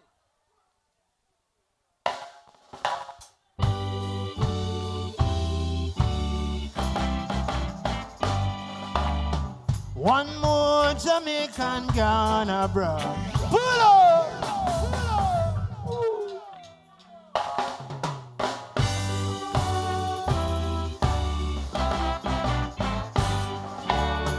One more Jamaican Ghana, brother. When gone. One more disciple leave the yard. But if you think so, we are just get up and wait. No way while we hold the gate for you. Nothing so at all. But I'm on Anya. I'm on Banya. I na leave ya. We go a Canada. No way, sir. Pot a boil ya. Billy full ya. Sweet Jamaica. But when you stop and check the facts, it's a whole heap of things Jamaica lacks. When you run from a problem it never solve, no man won't forget up at all. We sit down and bar, 'cause I'm on Anya, I'm on Banya, I na leave ya, we go a Canada, no way, sir, but a boil ya. Billy full, yeah. Sweet Jamaica. 5 flights a day to Miami. Hey, hey. Don't mean nothing to this man. As man, as give him labor for honest work for money. There is not a man can move me from my land. Boy. All you Jamaicans gonna brag. When last you really check out, yeah. Remember saltfish, splitters, bulla and pear. Wash it down with a red stripe beer at all. How about so? It true so that all. What me say? I'm on Anya. I'm on Banya. I na leave ya. We go a Canada. No way, sir. But a boil ya. Billy full ya. Sweet Jamaica. I'm on Banya. I'm on Banya. I'm on Anya. I na leave ya. We go a Canada. No way, sir. Pot a boil ya. Billy full ya. One more time. Jamaica. But I'm on Banya. I'm on I na leave ya. We go a Canada. No way, sir. Pot a boil ya. Billy full ya. Sweet Jamaica.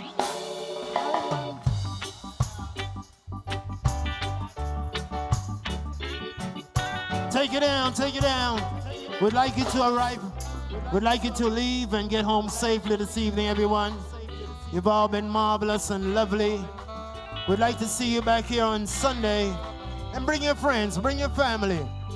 I Barnia. Give yourselves a rapturous applause. Clap yourselves, people. You've been nice. You've been lovely.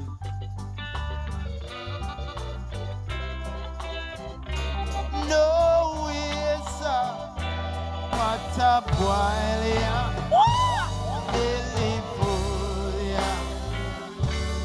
sweet Jamaica.